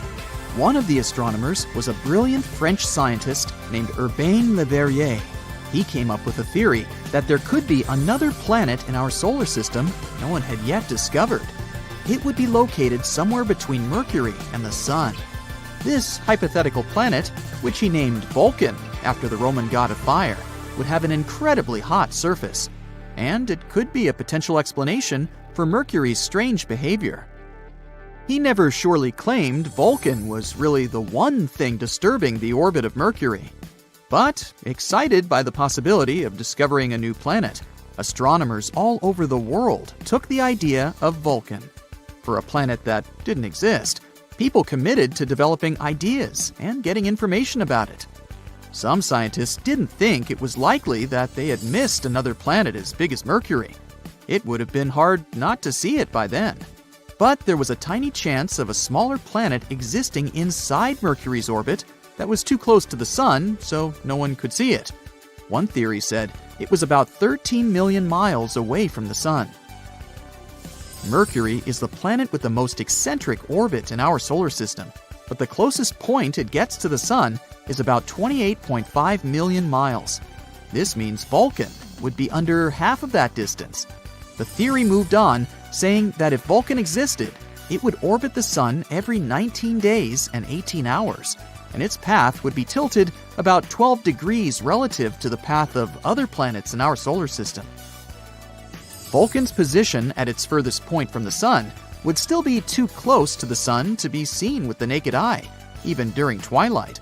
The only chance of seeing Vulcan would be during a solar eclipse, or when it passed in front of the Sun, which, as the theory said, would be 2 to 4 times a year. They had a theory that this mysterious planet was so close to the Sun that it could only be seen during a total solar eclipse when the moon blocked out the Sun's blinding glare. So, every time there was an eclipse, scientists would peer at the Sun, hoping to catch a glimpse of Vulcan. They were trying really hard, but no matter what, they couldn't find this mysterious planet.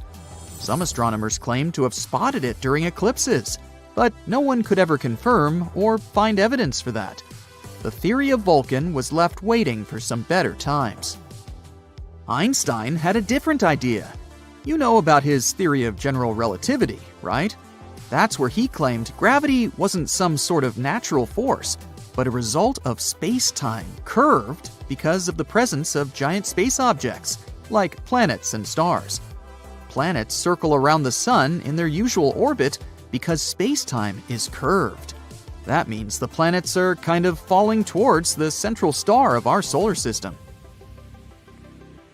And Einstein tried to explain Mercury's unusual orbit using his own theory of relativity. Unlike the other planets in our solar system, Mercury's orbit wasn't that circular. Instead, it seemed to wobble slightly, as if there was an invisible force pulling it away. Einstein said this could be happening because the massive gravity of our Sun was actually curving the fabric of space-time around it. He claimed it's possible this changed Mercury's orbit a little bit. It took the scientific community a while to test this theory, but it eventually seemed like the most plausible explanation.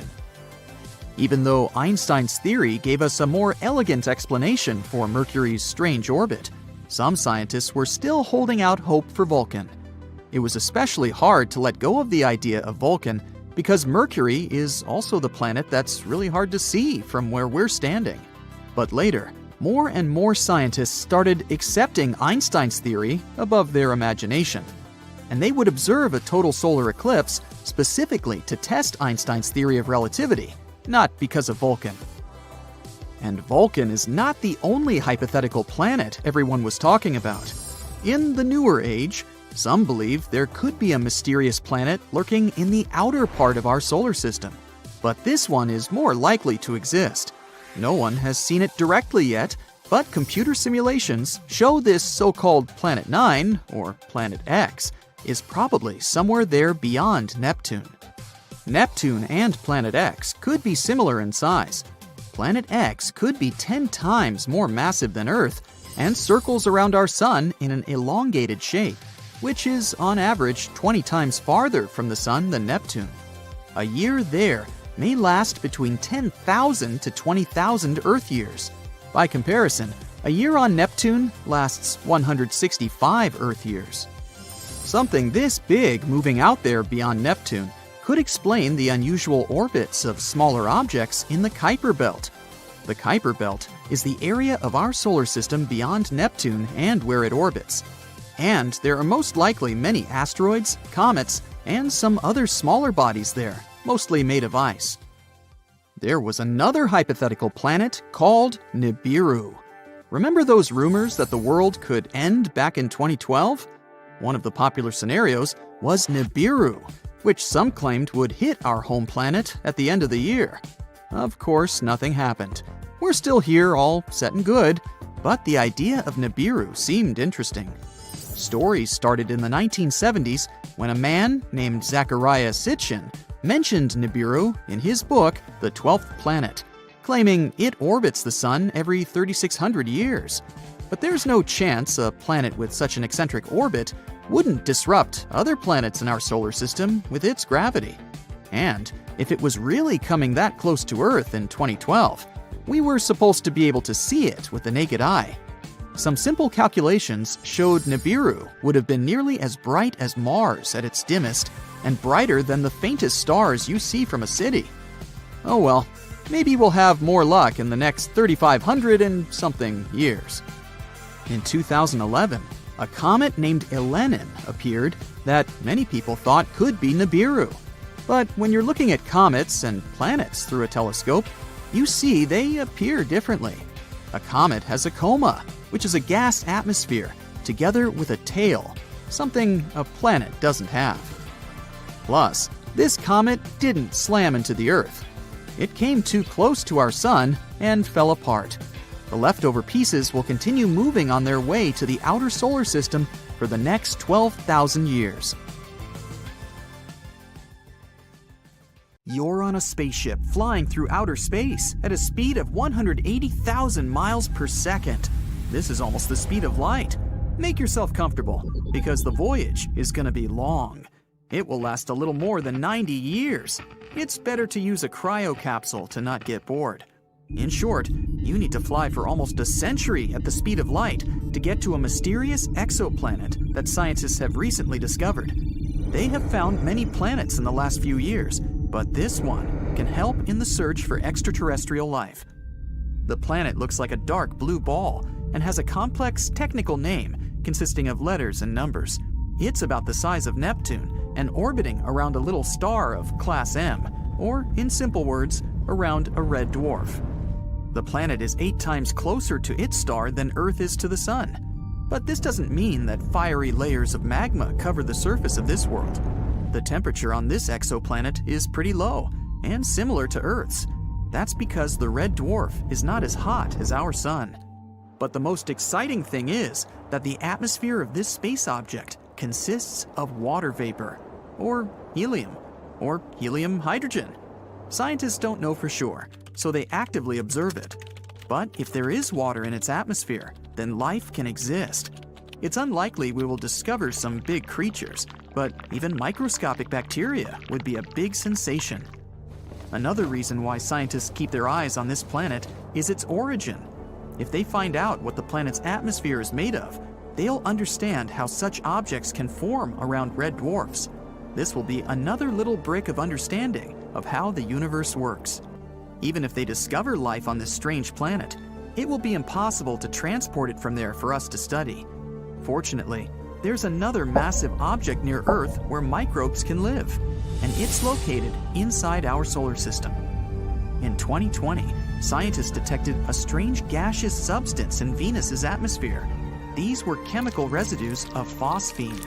This is a significant finding because phosphine exists on Earth near some microbes. They've recently discovered phosphine in penguins' bodies. Many people started to put out theories that these animals came to us from Venus. But, of course, this is not true. You can also find this substance among swamps and mud.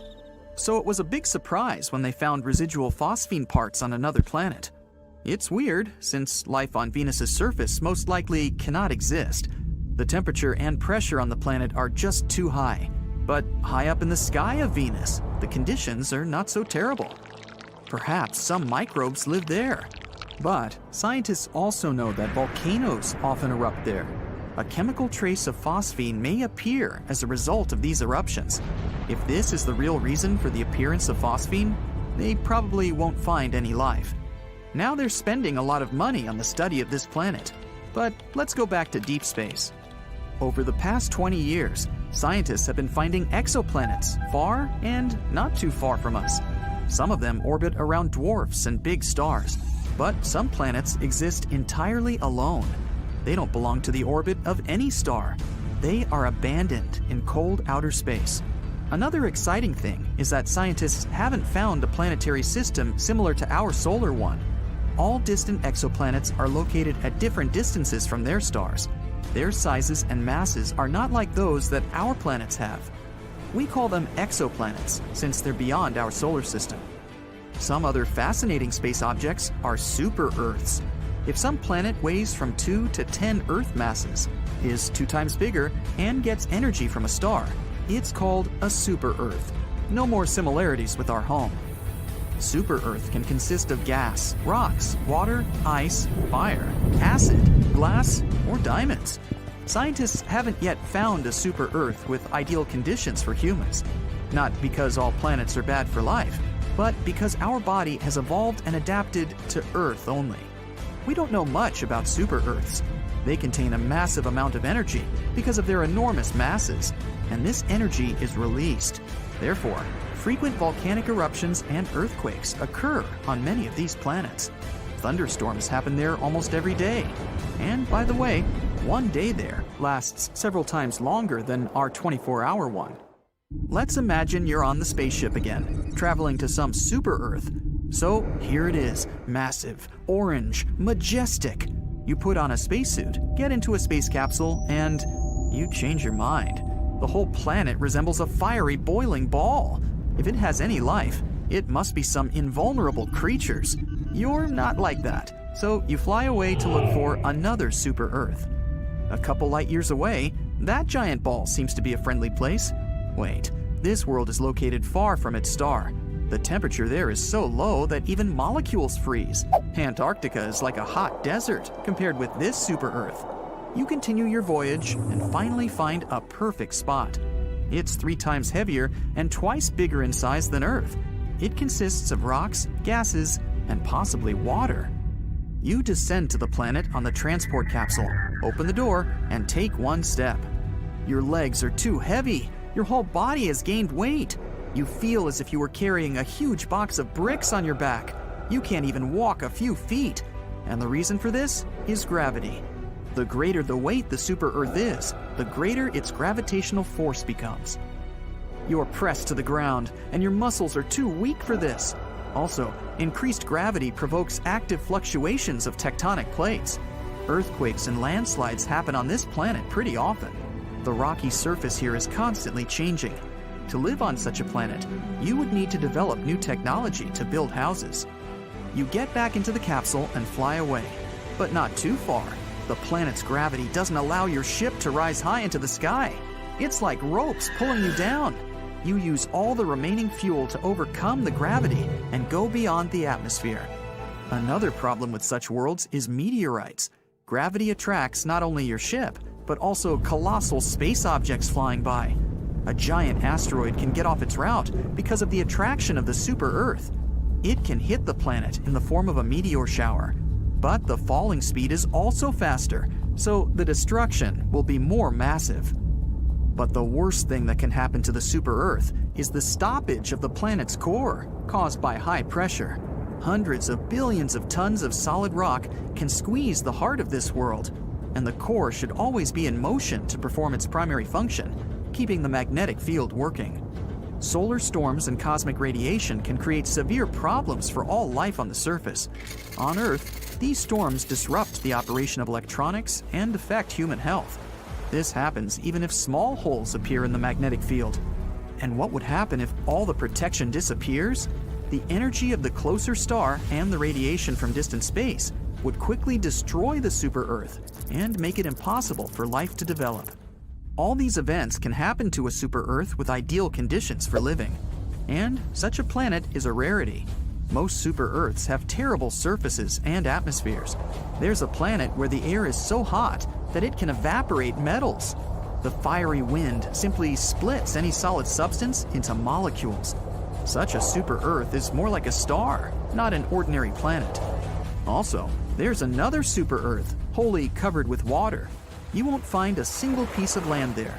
The ocean floods any island in a second. And underwater, there are volcanoes. They erupt almost every hour, releasing billions of tons of magma. Because of the heavy weight, the planet is slightly tilted. When it rotates around its axis, the water flows from one side to another. This creates huge destructive tsunamis bigger than the size of Everest. And how about a super-Earth where it's raining diamonds or sulfuric acid? The surface of another distant world is blown by winds consisting of glass. There's a lot of fire and sand. When the hot air burns the sand particles, they turn into glass. Among all such planets, ours seems to be a paradise. But perhaps for some strange organisms living at the distant end of the galaxy, Earth may seem to be a terrible world. So, astronomers have just announced that they might have found signs of possible life on a planet outside our solar system. Wow! This distant world is called K2-18b, and it sits about 124 light-years away in the Leo constellation. So, what life are we talking about? Little green men? Octopus-like tentacled creatures?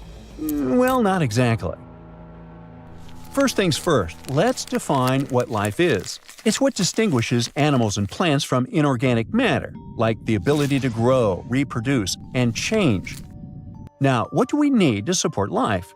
If what comes to your mind is water, bingo! Scientists have the feeling that K2-18b might be covered in oceans, and if it's so, it can support tiny forms of life like microbes. A team of researchers from the UK and the US used the James Webb Space Telescope to look at the planet's atmosphere. They found hints of two very special chemicals. On Earth, only living things can produce those, and the living things I'm talking about are mostly tiny ocean plants called phytoplankton. So, basically, this planet might indeed host life in the form of algae. Now, of course, scientists still need more proof before getting too excited. We should keep in mind that it's possible that those chemicals were made by something we don't understand yet, not necessarily by living things. But still. K2-18b is a big boy. It's more than 8 times heavier than Earth and about 2.5 times larger. So, what makes it even more interesting is that it's located in the Goldilocks zone around its star. That means it's not too hot and not too cold there, just right for the existence of liquid water, which is highly important for life as we know it. Astronomers study faraway planets like this by watching how their light changes when they pass in front of their star. This allows us to figure out what kinds of gases are in the planet's atmosphere. Back in 2013, the James Webb Space Telescope found methane and carbon dioxide in the atmosphere of the planet. These are carbon-based molecules, and it was the first time they were found on a planet in the habitable zone. Scientists also saw a weak signal of a chemical called DMS, which is mostly made by tiny ocean life here on Earth. So, the researchers pointed the telescope at the planet again a year later using a different tool that could pick up more light details. This time, they found much stronger signs of DMS and some related chemicals. But the problem is the signals aren't strong enough yet. They haven't reached something called the 5 sigma level, a parameter scientists use to confirm discoveries. Plus, even if the DMS really is there, it doesn't automatically equal the existence of life. Scientists once found DMS on a comet, which means that it can be produced without some kind of life taking part in the process. And still, the amount of DMS on K2-18b looks way higher than anything seen on Earth. That's why some astronomers are sure it's coming from something living. K2-18b has been a top pick for what scientists call a Haitian planet. This term means a big, watery world with thick hydrogen atmosphere. It's not the kind of place where extraterrestrial civilizations like in movies would live. But it could be home to tiny life forms, like the microbes that once lived in Earth's oceans billions of years ago. Once again, not everyone agrees on how friendly K2-18b really is for life. Some scientists think planets like this might actually be too close to their stars to hold on to liquid water. K2-18b orbits its star every 33 days, which is pretty fast, and could mean it's too hot. That's why some experts claim that even if the planet has any water at all, it might be boiling. Or maybe it's not water, but oceans of lava. But most scientists agree on one thing: we should wait and see. With just 16 to 24 more hours of telescope time, astronomers could confirm what they've seen. This could happen in the next few years. And even if it turns out K2-18b isn't the world we're looking for, we're still getting close. With powerful telescopes like James Webb and more coming in the future, we might be able to answer whether we're alone in the universe or not. At the same time, some places in our own solar system, like Mars, Venus, or Saturn's moon Enceladus, might actually have a better shot at hosting life. Or we could keep exploring other promising worlds, like Proxima Centauri b, which is the closest exoplanet we know about. It's just 4.25 light-years away from us and orbits a small star called Proxima Centauri, right in the habitable zone. This planet is a bit bigger than Earth, which makes it a super-Earth. That's what we call exoplanets larger than ours, but much smaller than gas giants like Neptune or Jupiter. Proxima Centauri b is a fast-moving world. It needs a mere 11 days to go all the way around its star. Scientists think Proxima Centauri b might have a rocky surface, and that's a good sign for possible life. On the other hand, its star blasts it with a lot of ultraviolet radiation. It might have already destroyed the planet's atmosphere, if there was any to begin with. So there's a big question mark when it comes to this world's habitability. Then we've got TRAPPIST-1e, another promising Earth-like planet. It's one of 7 rocky planets orbiting a small, cool star called TRAPPIST-1, about 39 light-years away. Discovered in 2017, it might be one of the most promising places to look for life beyond Earth. This planet is actually a bit smaller than Earth, with a mass around 1/2 that of our planet. It completes an orbit around its star in just 6 days, which is super fast compared to Earth's 365 days. The planet's size and density suggests it has a rocky surface, and that's another key factor when we talk about habitability. Even though TRAPPIST-1e is very close to its star, the star is quite dim and cool, so the planet might still have a stable Earth-like climate. Some scientists even think it could have more water than Earth. Let's move on to Kepler-186f, located about 500 light-years away. It was the first Earth-sized planet found in a habitable zone of another star. It orbits a red dwarf, which burns cooler and lives much longer than our Sun. This means Kepler-186f could have stable conditions for billions of years, giving life plenty of time to possibly form and evolve. The planet gets only about 1/3 of the sunlight Earth receives, so it would likely be cooler but still warm enough to keep water from freezing. It also seems to be a rocky planet just like Earth, which boosts its chance of hosting life. Now, how about visiting LHS 1140b, about 40 light-years away? This planet has about 5.5 times the mass of Earth. Scientists think it's rocky and possibly has a thick atmosphere, which is a big deal. An atmosphere like that can trap heat, keep temperature stable, and protect water from escaping into space. This world orbits a quiet red dwarf star, so it's not constantly blasted by harmful flares like some other exoplanets are. Some studies even suggest LHS 1140b could be an ocean world with lots of water. So it's one of the more exciting planets we've found in our neighborhood. And finally, we have Gliese 12b. Astronomers call it Exo-Venus. It sits 40 light-years away from Earth. This world is about the size of Venus and orbits a cool red dwarf star. It needs just under 13 days to complete one orbit. The temperature on the planet is around 107 degrees, which is quite warm but still okay for life. The thing that makes Gliese 12b so interesting is that it could help us understand how Earth-sized planets around cool stars hold on to their atmospheres. That's important because an atmosphere is crucial for things like liquid water and protecting life from harmful radiation. According to some researchers, Gliese 12b is one of the best chances we have to figure out whether planets like this can stay habitable. Jupiter is the largest planet in the solar system.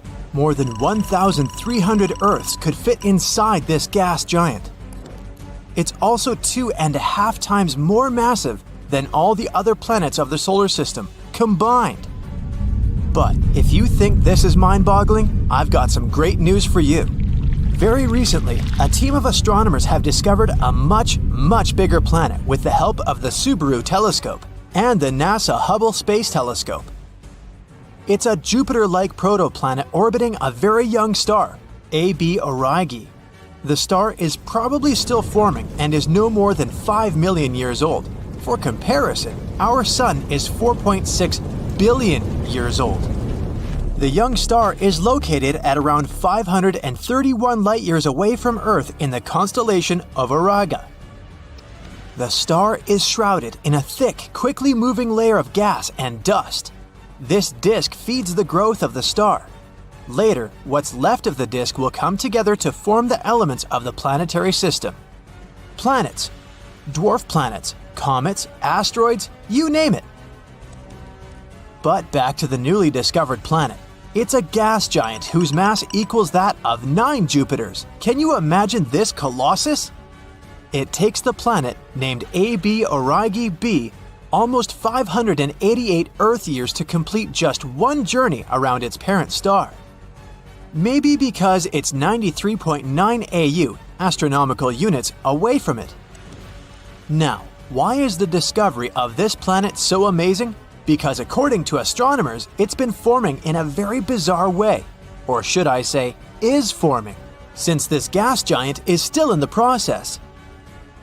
Anyway, the unusual thing is that AB Aurigae b is coming together as a result of a top-down gravitational collapse of giant clouds of gas. But scientists say that a much more common model of planetary formation is when dust and rocks gradually accumulate around some kind of core. This proves the idea that there are numerous ways for planets to form. It can also mean that there probably are very diverse planetary systems in our home Milky Way galaxy. But AB Aurigae b isn't the largest exoplanet ever discovered. In 2005, astronomers spotted a mysterious space body. Later, they called it GQ Lupi b. The thing was orbiting a young star at a distance 2.5 times greater than that between the Sun and Pluto. Scientists came to the conclusion that the object was either a planet or a brown dwarf, which is basically a tiny star. If astronomers decide that GQ Lupi b is a planet, it will be the largest ever found, with a radius that is 3.5 times that of Jupiter. The biggest star we know about is called UY Scuti. This hypergiant has a radius that is about 1,700 times greater than that of the Sun. If you somehow manage to place UY Scuti in the center of the solar system, its edges would stretch far beyond Jupiter's orbit. As for the dust and gas streaming from the star, all this would extend beyond the orbit of Pluto.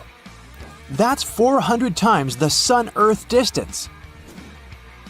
A black hole is a spot in space where the pull of gravity is so strong that even light can't escape it.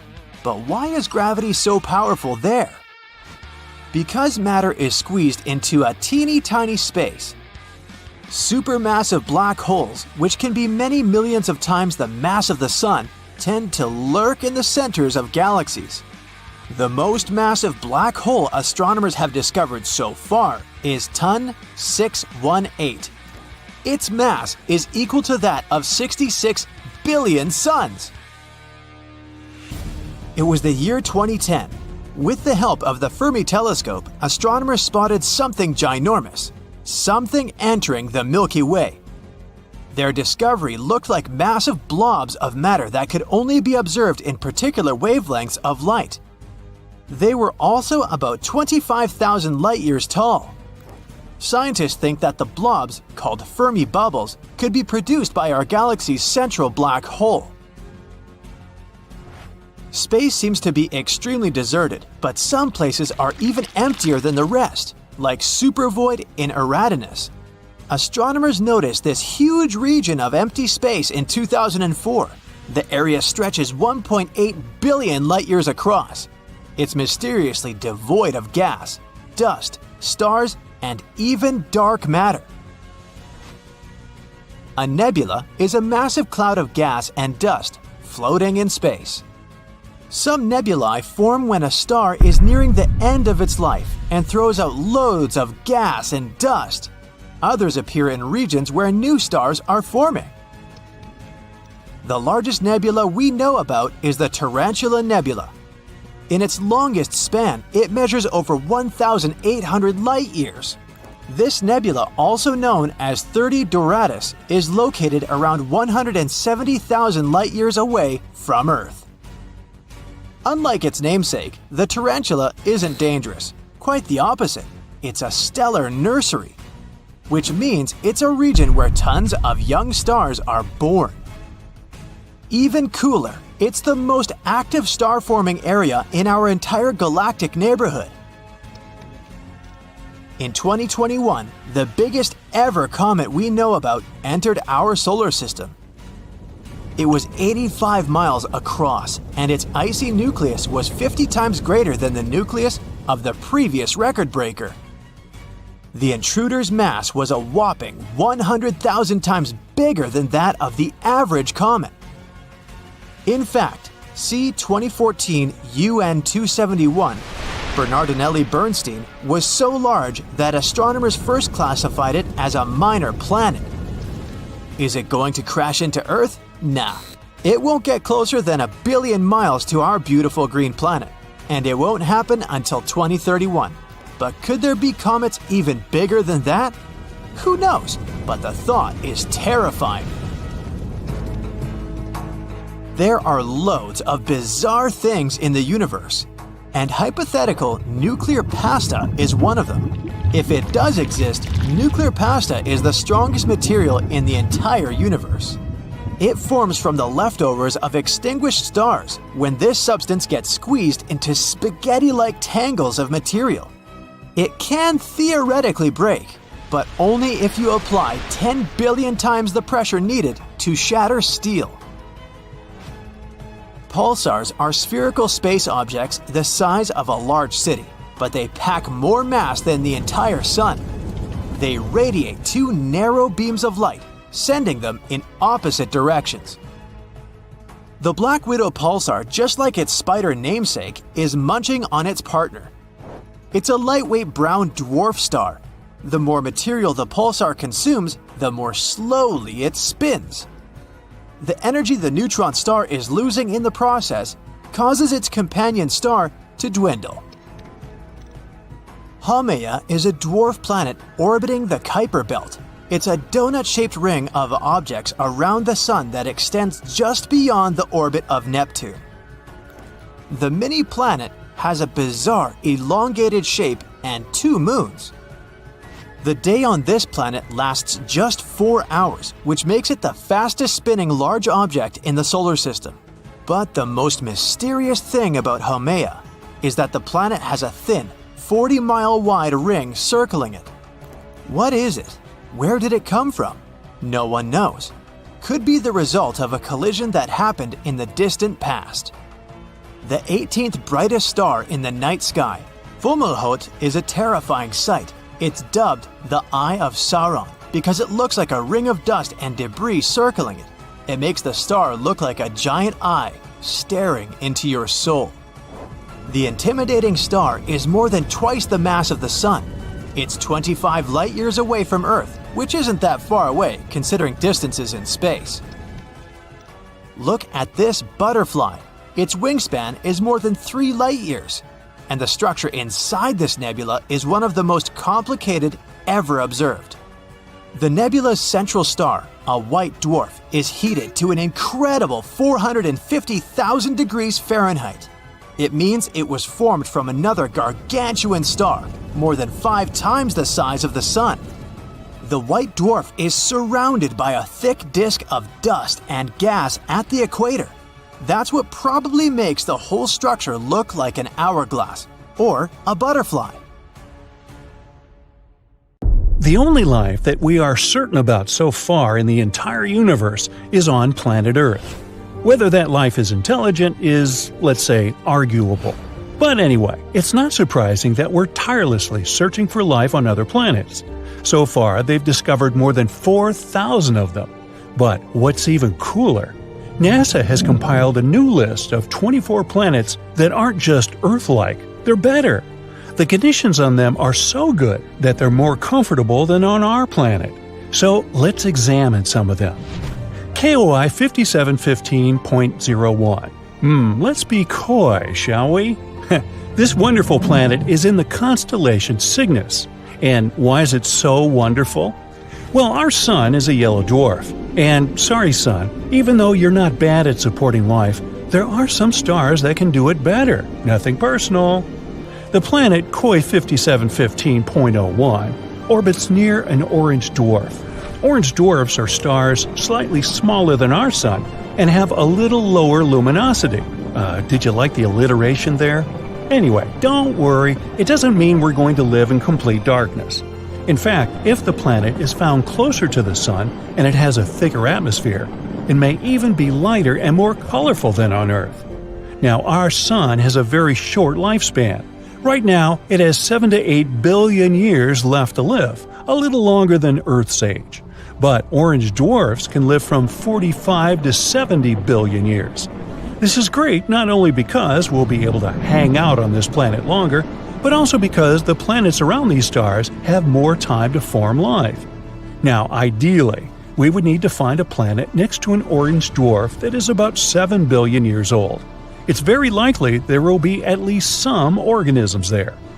KOI 5715.01 is about 5.5 billion years old. Yeah, it may not seem mature enough, but that's okay, neither do I. Our Earth is a billion years younger, and that didn't stop us. The planet is quite close to its star and is in a habitable zone. 1 year there lasts 190 days. Imagine going to elementary school and already getting a driver's license. It's almost 2 times larger than the Earth. The average temperature there is 52 degrees Fahrenheit, which is slightly less than ours, 57. But it mostly feels warmer there because strong gravity helps it hold on to heat in the atmosphere longer. It's a little too far away though, like 3,000 light-years from Earth, which is about 18 quadrillion miles. Yep, better bring a really big lunch with you. KOI 3010.01. This planet is found next to the star KOI 2010. This planet sounds like a very pleasant world. The average temperature on this planet is 67 degrees, so a little warmer than ours. But that's a good thing. Scientists believe that on a perfect planet, the temperature should be just about 10 degrees hotter than on Earth. The more heat there is on the planet, the more comfortable it is to live there. Also, the higher chances of developing life.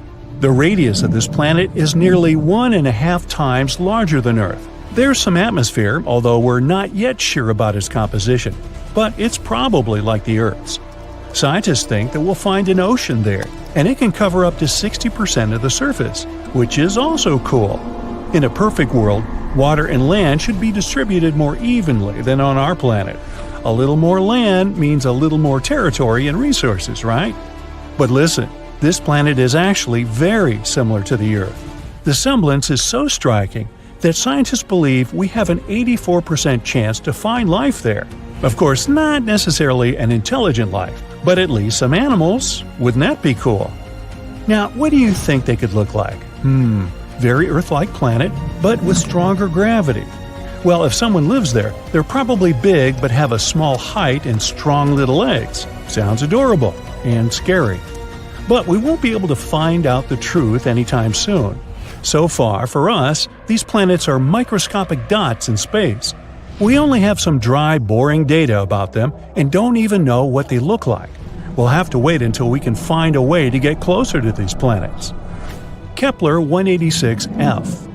This is also one of the best candidates for having life. This rather cute planet was nicknamed the Earth's cousin because it does have a strong resemblance. Anyway, these two planets are like sisters, not twins. Kepler 186f rotates near a red dwarf. Red dwarfs are stars even dimmer and smaller than orange dwarfs. Yeah, they'll also live for a very, very long time, but their luminosity is also quite low. However, Kepler 186f is closer to its star than we're to our Sun, so it shouldn't be too dark there. Well, at least not night-like dark. The sky on this planet is sure to be an unusual shade of red, like sunsets on Earth. What do you think? Would you like to live on a planet with an eternal sunset? The size of this planet is about the same as Earth. Not bad, not perfect. Why so? Because the coolest planets are those that are bigger than Earth and have stronger gravity. Now you'll probably say, but wouldn't it be harder to walk there and even harder to get out of bed on Monday? Of course. But on the other hand, this planet will pull the atmosphere better. The atmosphere will be thicker and denser. This means more protection from the scary space stuff, more oxygen, and more heat. Not to mention the fact that the bigger planets have more space to settle. Awesome, right? But, of course, the Earth's size is also an excellent choice. Another cool fact is that the tilt of Kepler 186f is about the same as ours. It means that there should be stable seasons and a normal day-night cycle. Do you know how important the tilt of the planet is? Let's look at Mars. Mars is also, in fact, found in the habitable zone of our Sun, but its tilt is very unstable, and as a result, the entire ocean that could have been on it once now completely dried up. Today, it's just a red desert, and there's no life there. At least not as far as we know, but you see how important these tiny details are? This planet is also quite far away from us, 490 light-years. That's about 3 quadrillion miles. So yeah, we're just going to keep waiting for intergalactic travel. Kepler 62e and 62f. These planets were called the most Earth-like before we discovered Kepler 186f. They're very comparable to our home. Kepler 62e is about 1.5 times larger than Earth, and Kepler 62f is just slightly smaller than that. They're located in the constellation Lyra, which is about 1,200 light-years away from us. They both also orbit a red dwarf. 1 year on Kepler 62e lasts about 122 days, even less than on that first planet we talked about. Scientists believe that both 62e and 62f are sort of water worlds, warm places mostly, or even completely covered with water. If there is land there, it's probably just some islands. A world consisting entirely of islands. A fantasy dream for some, think Hawaii, and a nightmare for others, think Megalodon. But if you're a fan of ancient marine animals, just imagine how gigantic they could be there. Still, there are many things we don't know about this planet. Does it have a surface? What about its composition, density? One day, maybe we'll be able to answer these questions. And so, that's it for the super-Earths. Of course, the original list is much longer, and you can go check it out on the internet. Now, the best thing about all this is that these are planets that are better than the Earth. But we also know thousands of other exoplanets that are just close enough to ours. And the odds are, a few of them have at least some form of life. But they're very, very far away, so we have no way to check it out right now. Perhaps, down the road, we'll find some cool creatures on many of them. Very recently, astronomers have found 3 potential super-Earth planets orbiting a somewhat close orange dwarf star. The term super-Earth is used to describe a planet beyond the solar system with a mass higher than that of Earth but below those of the ice giants of the solar system, Uranus and Neptune. An international team of researchers, led by Dr. Shweta Dalal from the University of Exeter, found that the exoplanets were orbiting star HD 48498, which is located around 55 light-years away from Earth. The planets travel around their star in 7, 38, and 151 Earth days, respectively. The study describing these findings appeared in the journal MinRes on the 24th of June, 2024. The coolest thing here is that the outermost exoplanet candidate orbits in the habitable zone of its host star, and the conditions there might be comfortable enough for liquid water to exist on the surface without boiling or freezing. Such habitable regions around stars are also known as the Goldilocks zone and are believed to be ideal for potentially supporting life. Another reason this discovery is so important is that the orange host star is like our Sun. But since it's an orange dwarf, it produces less radiation than our yellow dwarf star. It's also the closest planetary system to host a super-Earth in the habitable zone of a Sun-like star, which makes this discovery super exciting. It can help us move forward in our quest to locate habitable planets around solar-type stars. Who knows? Maybe this planet will be our new home one day. These potential super-Earths were detected thanks to the HARPS and Rocky Planet Search Program. Throughout a decade, the team taking part in this research has collected nearly 190 high-precision measurements using special equipment. By analyzing the spectrum of light coming from a star, astronomers can figure out whether it's moving toward us, this is known as blue shift, or away from us, that's what we call red shift. And still, to make sure their findings were correct, the team used lots of different methods and comparative analysis. Everything confirmed their conclusions. There indeed are 3 planetary candidates with minimum masses ranging from 5 to 11 times the mass of our home planet. The team also believes that the proximity of the star, together with the outermost planet's favorable orbit, can make this system a great target for future studies. Hopefully, further research will open doors for our understanding of planetary systems and the potential of life outside our solar system. Scientists have already discovered more than 5,000 exoplanets, which are planets outside the solar system, since the first such world was confirmed orbiting a Sun-like star in 1995. To find those distant planets, astronomers use different equipment, like NASA's Kepler Space Telescope, launched in 2009. Its mission was to find as many Earth-like planets dwelling in the Milky Way galaxy as possible. But it's not the only instrument used for searching exoplanets. Anyway, now let's look at the most exciting and promising of these worlds.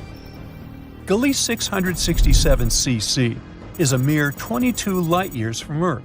But even though it seems close, it's still around 129 trillion miles away from us. The planet itself is around 3.8 times as massive as Earth and completes one orbit around its host star within 28 days.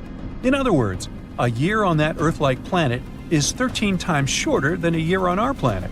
Luckily, the star is a cool red dwarf, so the exoplanet most likely lies in its habitable zone.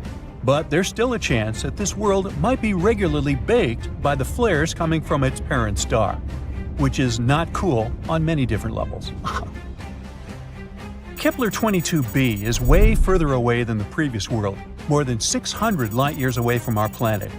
It was the very first Kepler planet found in the habitable zone of its star. This world is larger than Earth, it's about 2.4 times our planet size. Sadly, we still don't know whether this planet is rocky, liquid, or gaseous. The orbit of Kepler 22b is similar to Earth's. It takes the planet 290 days to orbit its G-class star, which is kind of like our Sun. But this star is smaller and colder than ours. Another Kepler planet, this time it's Kepler 69c. It lies a whopping 2,700 light-years away from us. This world is also almost 70% larger than Earth. Researchers know nothing about its composition, but they found out that the planet needs 240 days to complete one orbit. This makes its position in its system like that of Venus in our solar system. At the same time, this world might be more habitable than Venus since its host star is a bit less luminous, 80% of our Sun. TOI 733b is a recently discovered world. It was found in 2023. It's out there, 245 light-years away from Earth, and needs just 4.9 Earth days to complete an orbit around its star. But the coolest thing about this planet is that it might have a massive ocean. According to scientists, the planet is likely to be completely covered with water. Does that mean there could be life on this super-Earth? Time will tell. GJ 1214b is located 48 light-years from Earth. This planet is a super-Earth, almost 3 times bigger in diameter and 8 times heavier than our home. It orbits around its red dwarf star faster than you can binge-watch your favorite series, finishing a complete loop every 38 hours. But it's not just the planet's size or orbit that's out of this world. It's pretty hot out there, with mind-melting 450 degrees Fahrenheit. But the coolest thing is that this planet is practically drowning in water.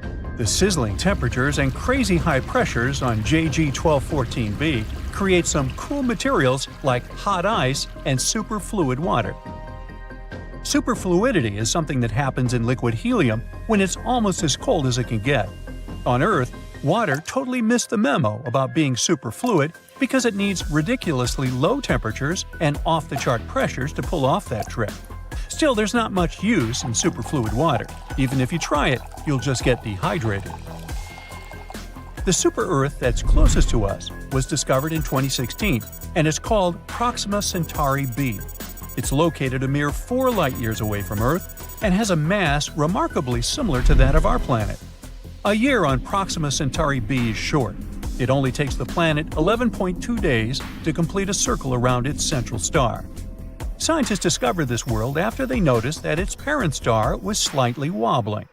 They hadn't been sure what exactly had been happening there until they realized Proxima Centauri b's gravity probably produced pulls and tugs that caused these wobbles. Although the exoplanet is traveling in the habitable zone of its star, Proxima Centauri, it is exposed to extreme ultraviolet radiation, all because it lies very close to its parent star. Also, none of the telescopes that are currently working and exploring exoplanets are positioned well enough to capture the light from the atmosphere of this super-Earth. Most things there are still a mystery to us, even though we're talking about a planet that's really close.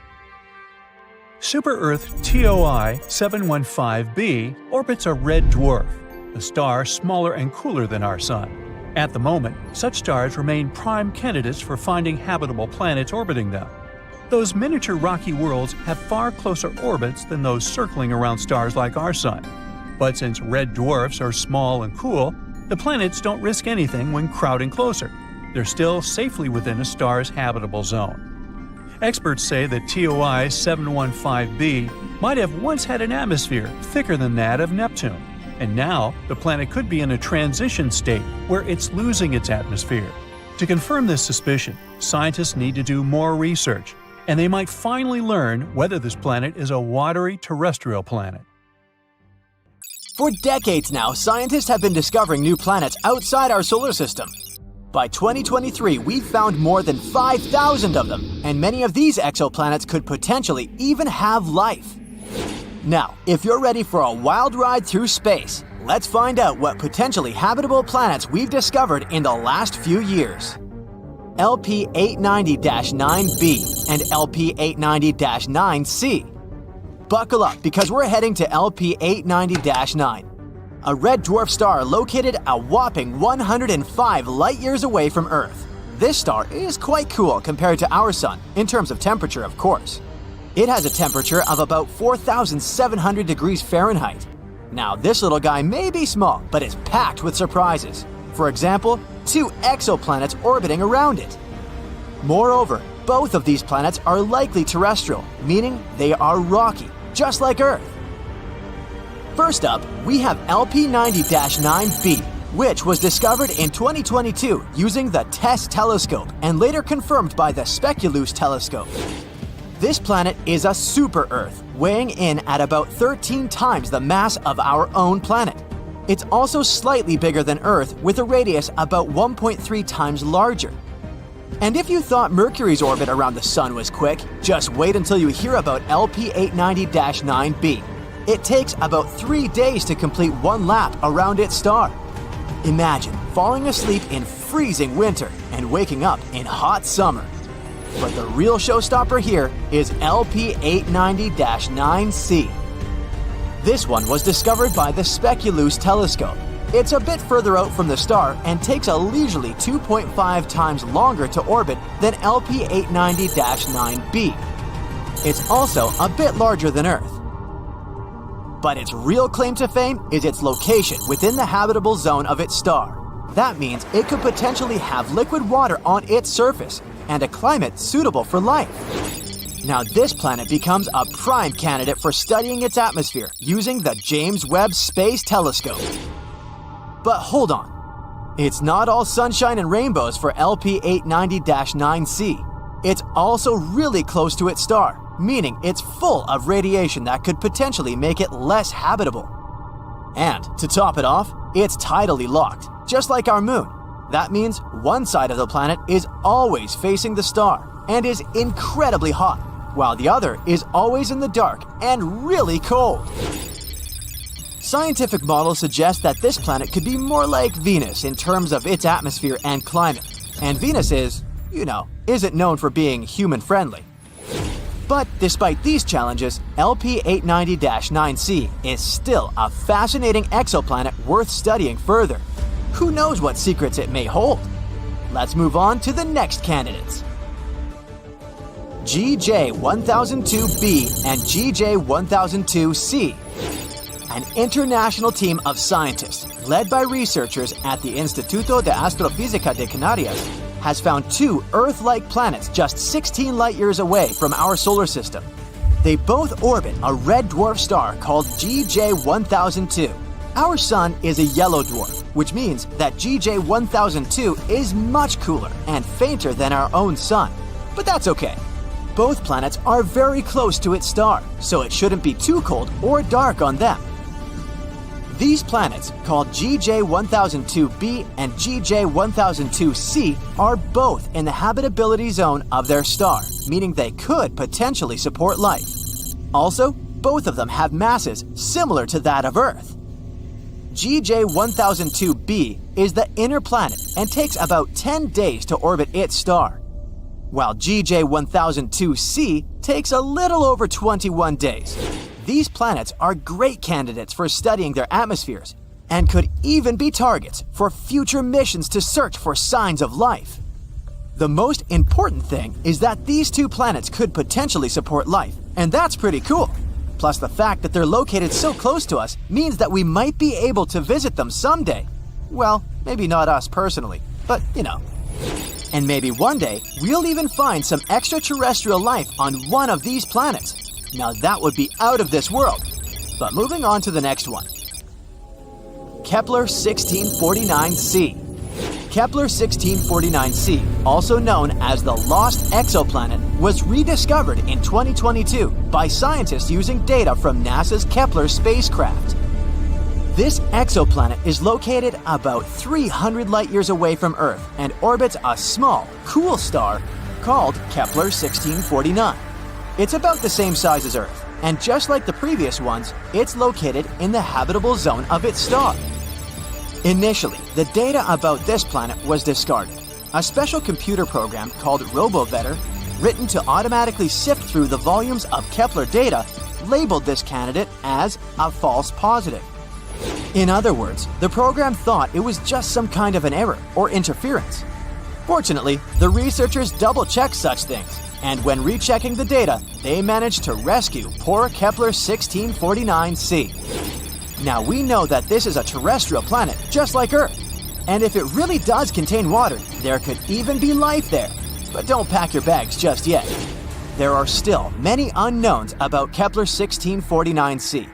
For example, we don't know what its atmosphere is like or what kind of surface it has. It's also possible that the planet is tidally locked, just like LP890-9c. That would be, unpleasant. That's why Kepler 1649c is definitely worth further study.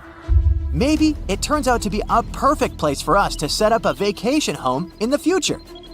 Just make sure to bring plenty of sunscreen since the planet is pretty close to its star and things could get pretty toasty. Kepler 1638b. This exoplanet is located about 5,000 light-years from Earth in the constellation Cygnus. It's also located in the habitable zone of its star. It was discovered in 2020 by the Kepler spacecraft through the process called transiting.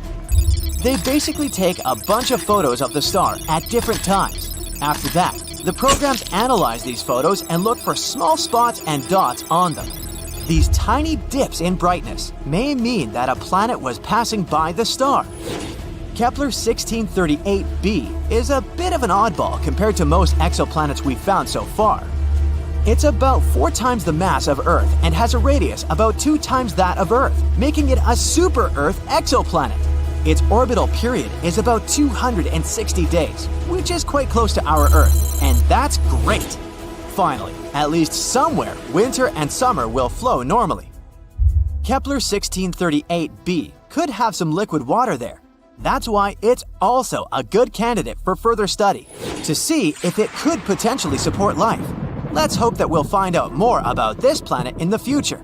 And finally, the last one. Kepler 438b. Kepler 438b is an exoplanet located approximately 640 light-years away from Earth in the constellation Lyra. It was discovered in 2015 by the Kepler Space Telescope. One of the most interesting things about Kepler 438b is its size and location. It's about the same size as Earth and also orbits within the habitable zone of its star. But there are a few catches. For one, Kepler 438b orbits around a red dwarf star, which are known for their high levels of solar radiation and flare-ups. This could make the surface of the planet too hostile for life as we know it. In addition, Kepler 438b has a much shorter year, only around 35 Earth days long. This could lead to extreme temperature fluctuations on the planet's surface, but maybe it's home to some hardy extraterrestrial life forms that have adapted to its unique conditions. Or maybe not. Either way, it's definitely worth keeping an eye on. This is a small list of exoplanets that we've discovered in recent years. Now, with the use of new technologies, we'll be able to find new exoplanets much more often. Let's hope that at least a few of them will really be inhabited. Comet 3I Atlas crashes into Earth, and a wave of widespread destruction starts shaking our planet. Ginormous tsunamis are swallowing coastlines, devastating earthquakes are cracking the ground. Hot debris is igniting massive firestorms.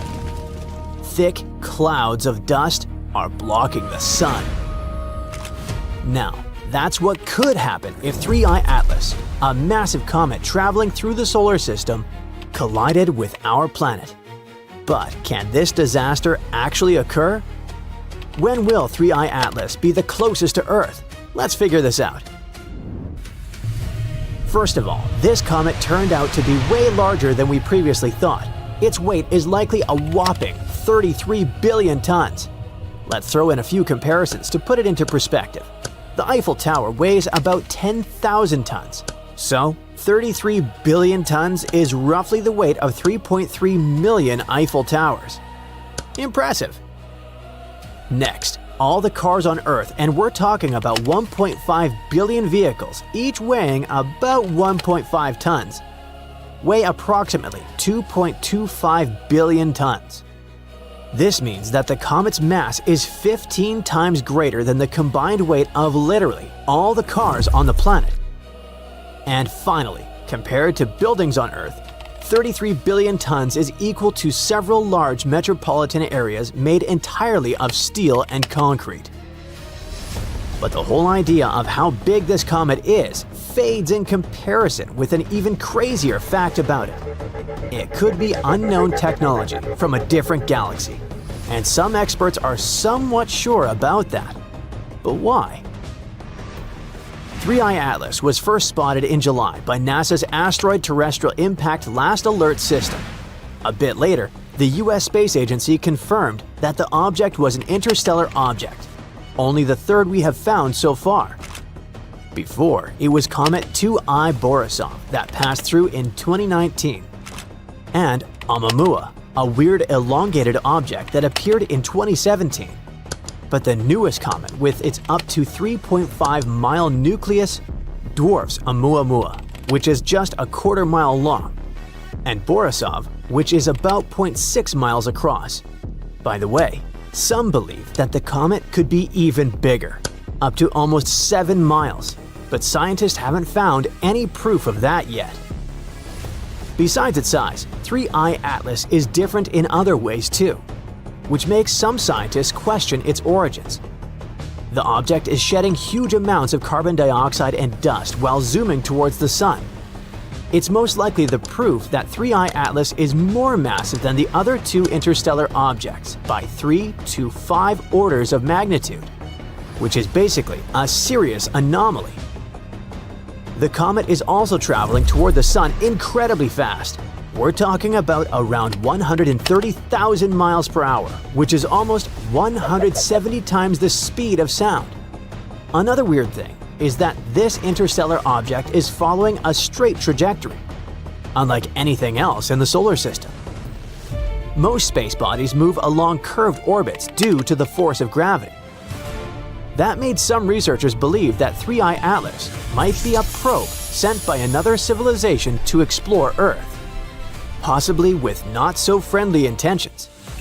Their theory is that the object could be a technological artifact, a sign of cosmic intelligence. You see, the comet moves in a pretty weird way that doesn't totally line up with just gravity. Its trajectory also takes it close to Venus, Mars, and Jupiter. And researchers think that these planets might be especially interesting for another civilization to pass by. Another bizarre fact, the space traveler also spins backward compared to most stuff in our solar system. This might be necessary to make it easier for 3I Atlas to get near Earth without much resistance.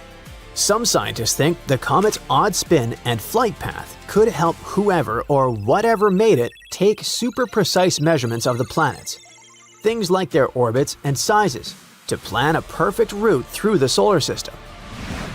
If 3I Atlas suddenly changes direction in a big way, that might mean it's using some kind of built-in engine instead of just drifting through space. There's also another theory that suggests it could be a piece of unknown tech that's still active. There's no need to worry though, at least at the moment. The comet isn't coming anywhere near us. NASA says it'll stay around 150 million miles from Earth when heading toward the Sun. So the question is, where do such space visitors come from? Astronomers have found that the 3 interstellar objects we discovered came from totally different parts of the galaxy. And each of them has its own age and background. 3I Atlas turned out to be the oldest, about 4.6 billion years old, and it came from the Milky Way's thick disk. That's a region filled with older stars that have fewer heavy elements. 1I Oumuamua is much younger, around 1 billion years old. It came from the galaxy's thin disk, where new stars are still being born. Oumuamua, Hawaiian for a messenger from afar arriving first, was the first known object from another star system to pass through our solar system. Basically, the first interstellar guest. It was super stretched out, about 10 times longer than it was wide, unlike anything else we've spotted in space. It also sped up in a way that couldn't be explained by gravity alone. Changes in brightness showed it was tumbling end over end instead of spinning smoothly. At first, scientists were confused because the space body didn't have a tail or cloud of gas like a normal comet, even though it was accelerating. That led to a lot of debate about what it was made of and where it came from. Just like with 3I Atlas, some people wondered if it could be technology created by a space civilization. But most scientists now think Oumuamua was a totally natural object, just a really weird one.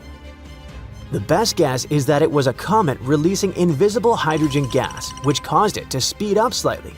Sadly, by the time astronomers found it, it was already heading out of the solar system, so there wasn't much time to study it. As for 2I Borisov, it sits in between at roughly 1.7 billion years old. It also came from the thin disk. It was the first confirmed comet to come from another star system, and it gave scientists a super rare peek at what materials beyond our solar system were made of. The comet was discovered in 2019 by Gennady Borisov, an amateur astronomer who actually built his own telescope to search for faint space objects. Unlike the first interstellar visitor, Oumuamua, which looked more like an asteroid, Borisov behaved like a classic comet. It had a bright coma. That's a temporary fuzzy atmosphere of gas and dust forming around the comet's nucleus as it approaches the Sun. Plus, it boasted a long tail of dust and gas. Studying 2I Borisov helped researchers learn more about how other planetary systems form. Observations showed that its dust grains were compact and that the amount of gases like carbon dioxide changed a lot as it approached the Sun. It could mean that the comet formed under very different conditions than anything else in our solar system. Now, 2I Borisov is speeding away from the Sun and will never return. But it allowed scientists to take a unique glimpse into the chemistry and history of distant worlds. Interestingly, the differences between these three space objects suggest that interstellar visitors have been getting kicked out of planetary systems all across the galaxy for billions of years, so it's not something new. To figure out if 3I Atlas might be some kind of probe from another planet, scientists are checking for any signs of technology, like strange radio signals, electric activity, and weird movement patterns. If the comet suddenly changes course or drops smaller objects nearby, it might be our cue. But even though 3I Atlas is moving in a pretty wild and energetic way, it's most likely just a natural interstellar object passing through. Researchers say they'll need a lot more proof before anyone can seriously say the space wanderer was sent by someone from another planet. What do you think about this newly discovered space traveler? Share your opinion in the comments. Comet 3I Atlas crashes into Earth, and a wave of widespread destruction starts shaking our planet. Ginormous tsunamis are swallowing coastlines. Devastating earthquakes are cracking the ground. Hot debris is igniting massive firestorms. Thick clouds of dust are blocking the sun. Now, that's what could happen if 3I Atlas, a massive comet traveling through the solar system, collided with our planet. But can this disaster actually occur? When will 3I Atlas be the closest to Earth? Let's figure this out. First of all, this comet turned out to be way larger than we previously thought. Its weight is likely a whopping 33 billion tons. Let's throw in a few comparisons to put it into perspective.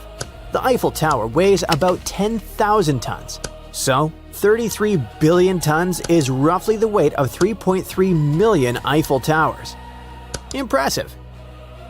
Next, all the cars on Earth, and we're talking about 1.5 billion vehicles, each weighing about 1.5 tons, weigh approximately 2.25 billion tons. This means that the comet's mass is 15 times greater than the combined weight of literally all the cars on the planet. And finally, compared to buildings on Earth, 33 billion tons is equal to several large metropolitan areas made entirely of steel and concrete. But the whole idea of how big this comet is fades in comparison with an even crazier fact about it. It could be unknown technology from a different galaxy, and some experts are somewhat sure about that. But why? 3I Atlas was first spotted in July by NASA's Asteroid Terrestrial Impact Last Alert System. A bit later, the US Space Agency confirmed that the object was an interstellar object, only the third we have found so far. Before, it was Comet 2I Borisov that passed through in 2019, and Oumuamua, a weird elongated object that appeared in 2017. But the newest comet, with its up to 3.5-mile nucleus, dwarfs Oumuamua, which is just a quarter-mile long, and Borisov, which is about 0.6 miles across.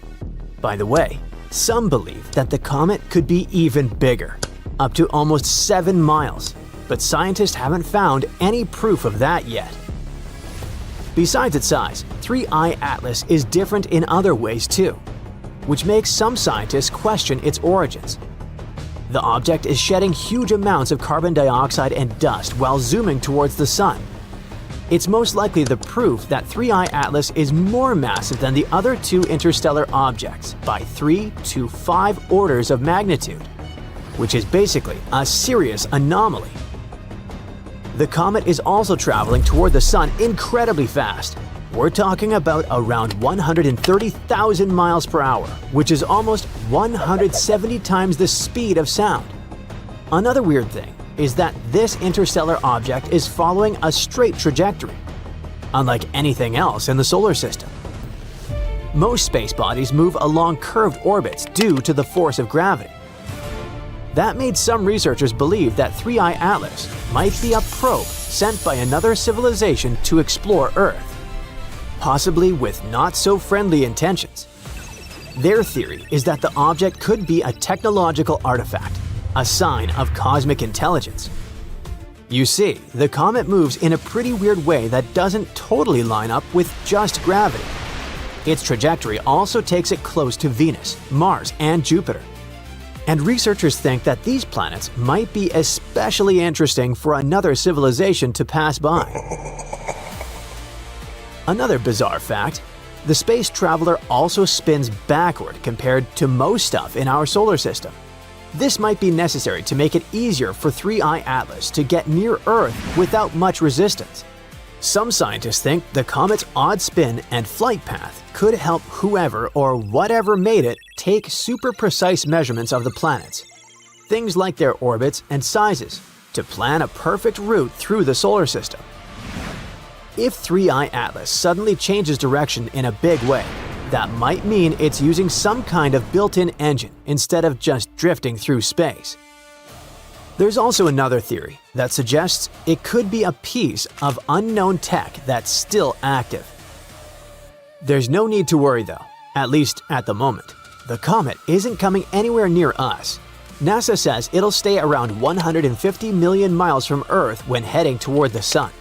So the question is, where do such space visitors come from? Astronomers have found that the 3 interstellar objects we discovered came from totally different parts of the galaxy. And each of them has its own age and background.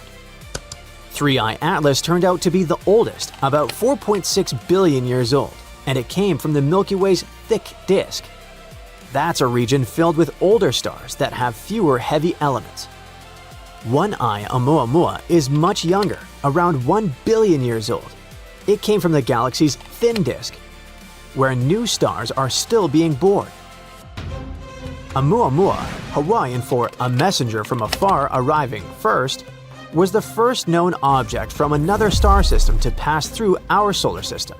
Basically, the first interstellar guest.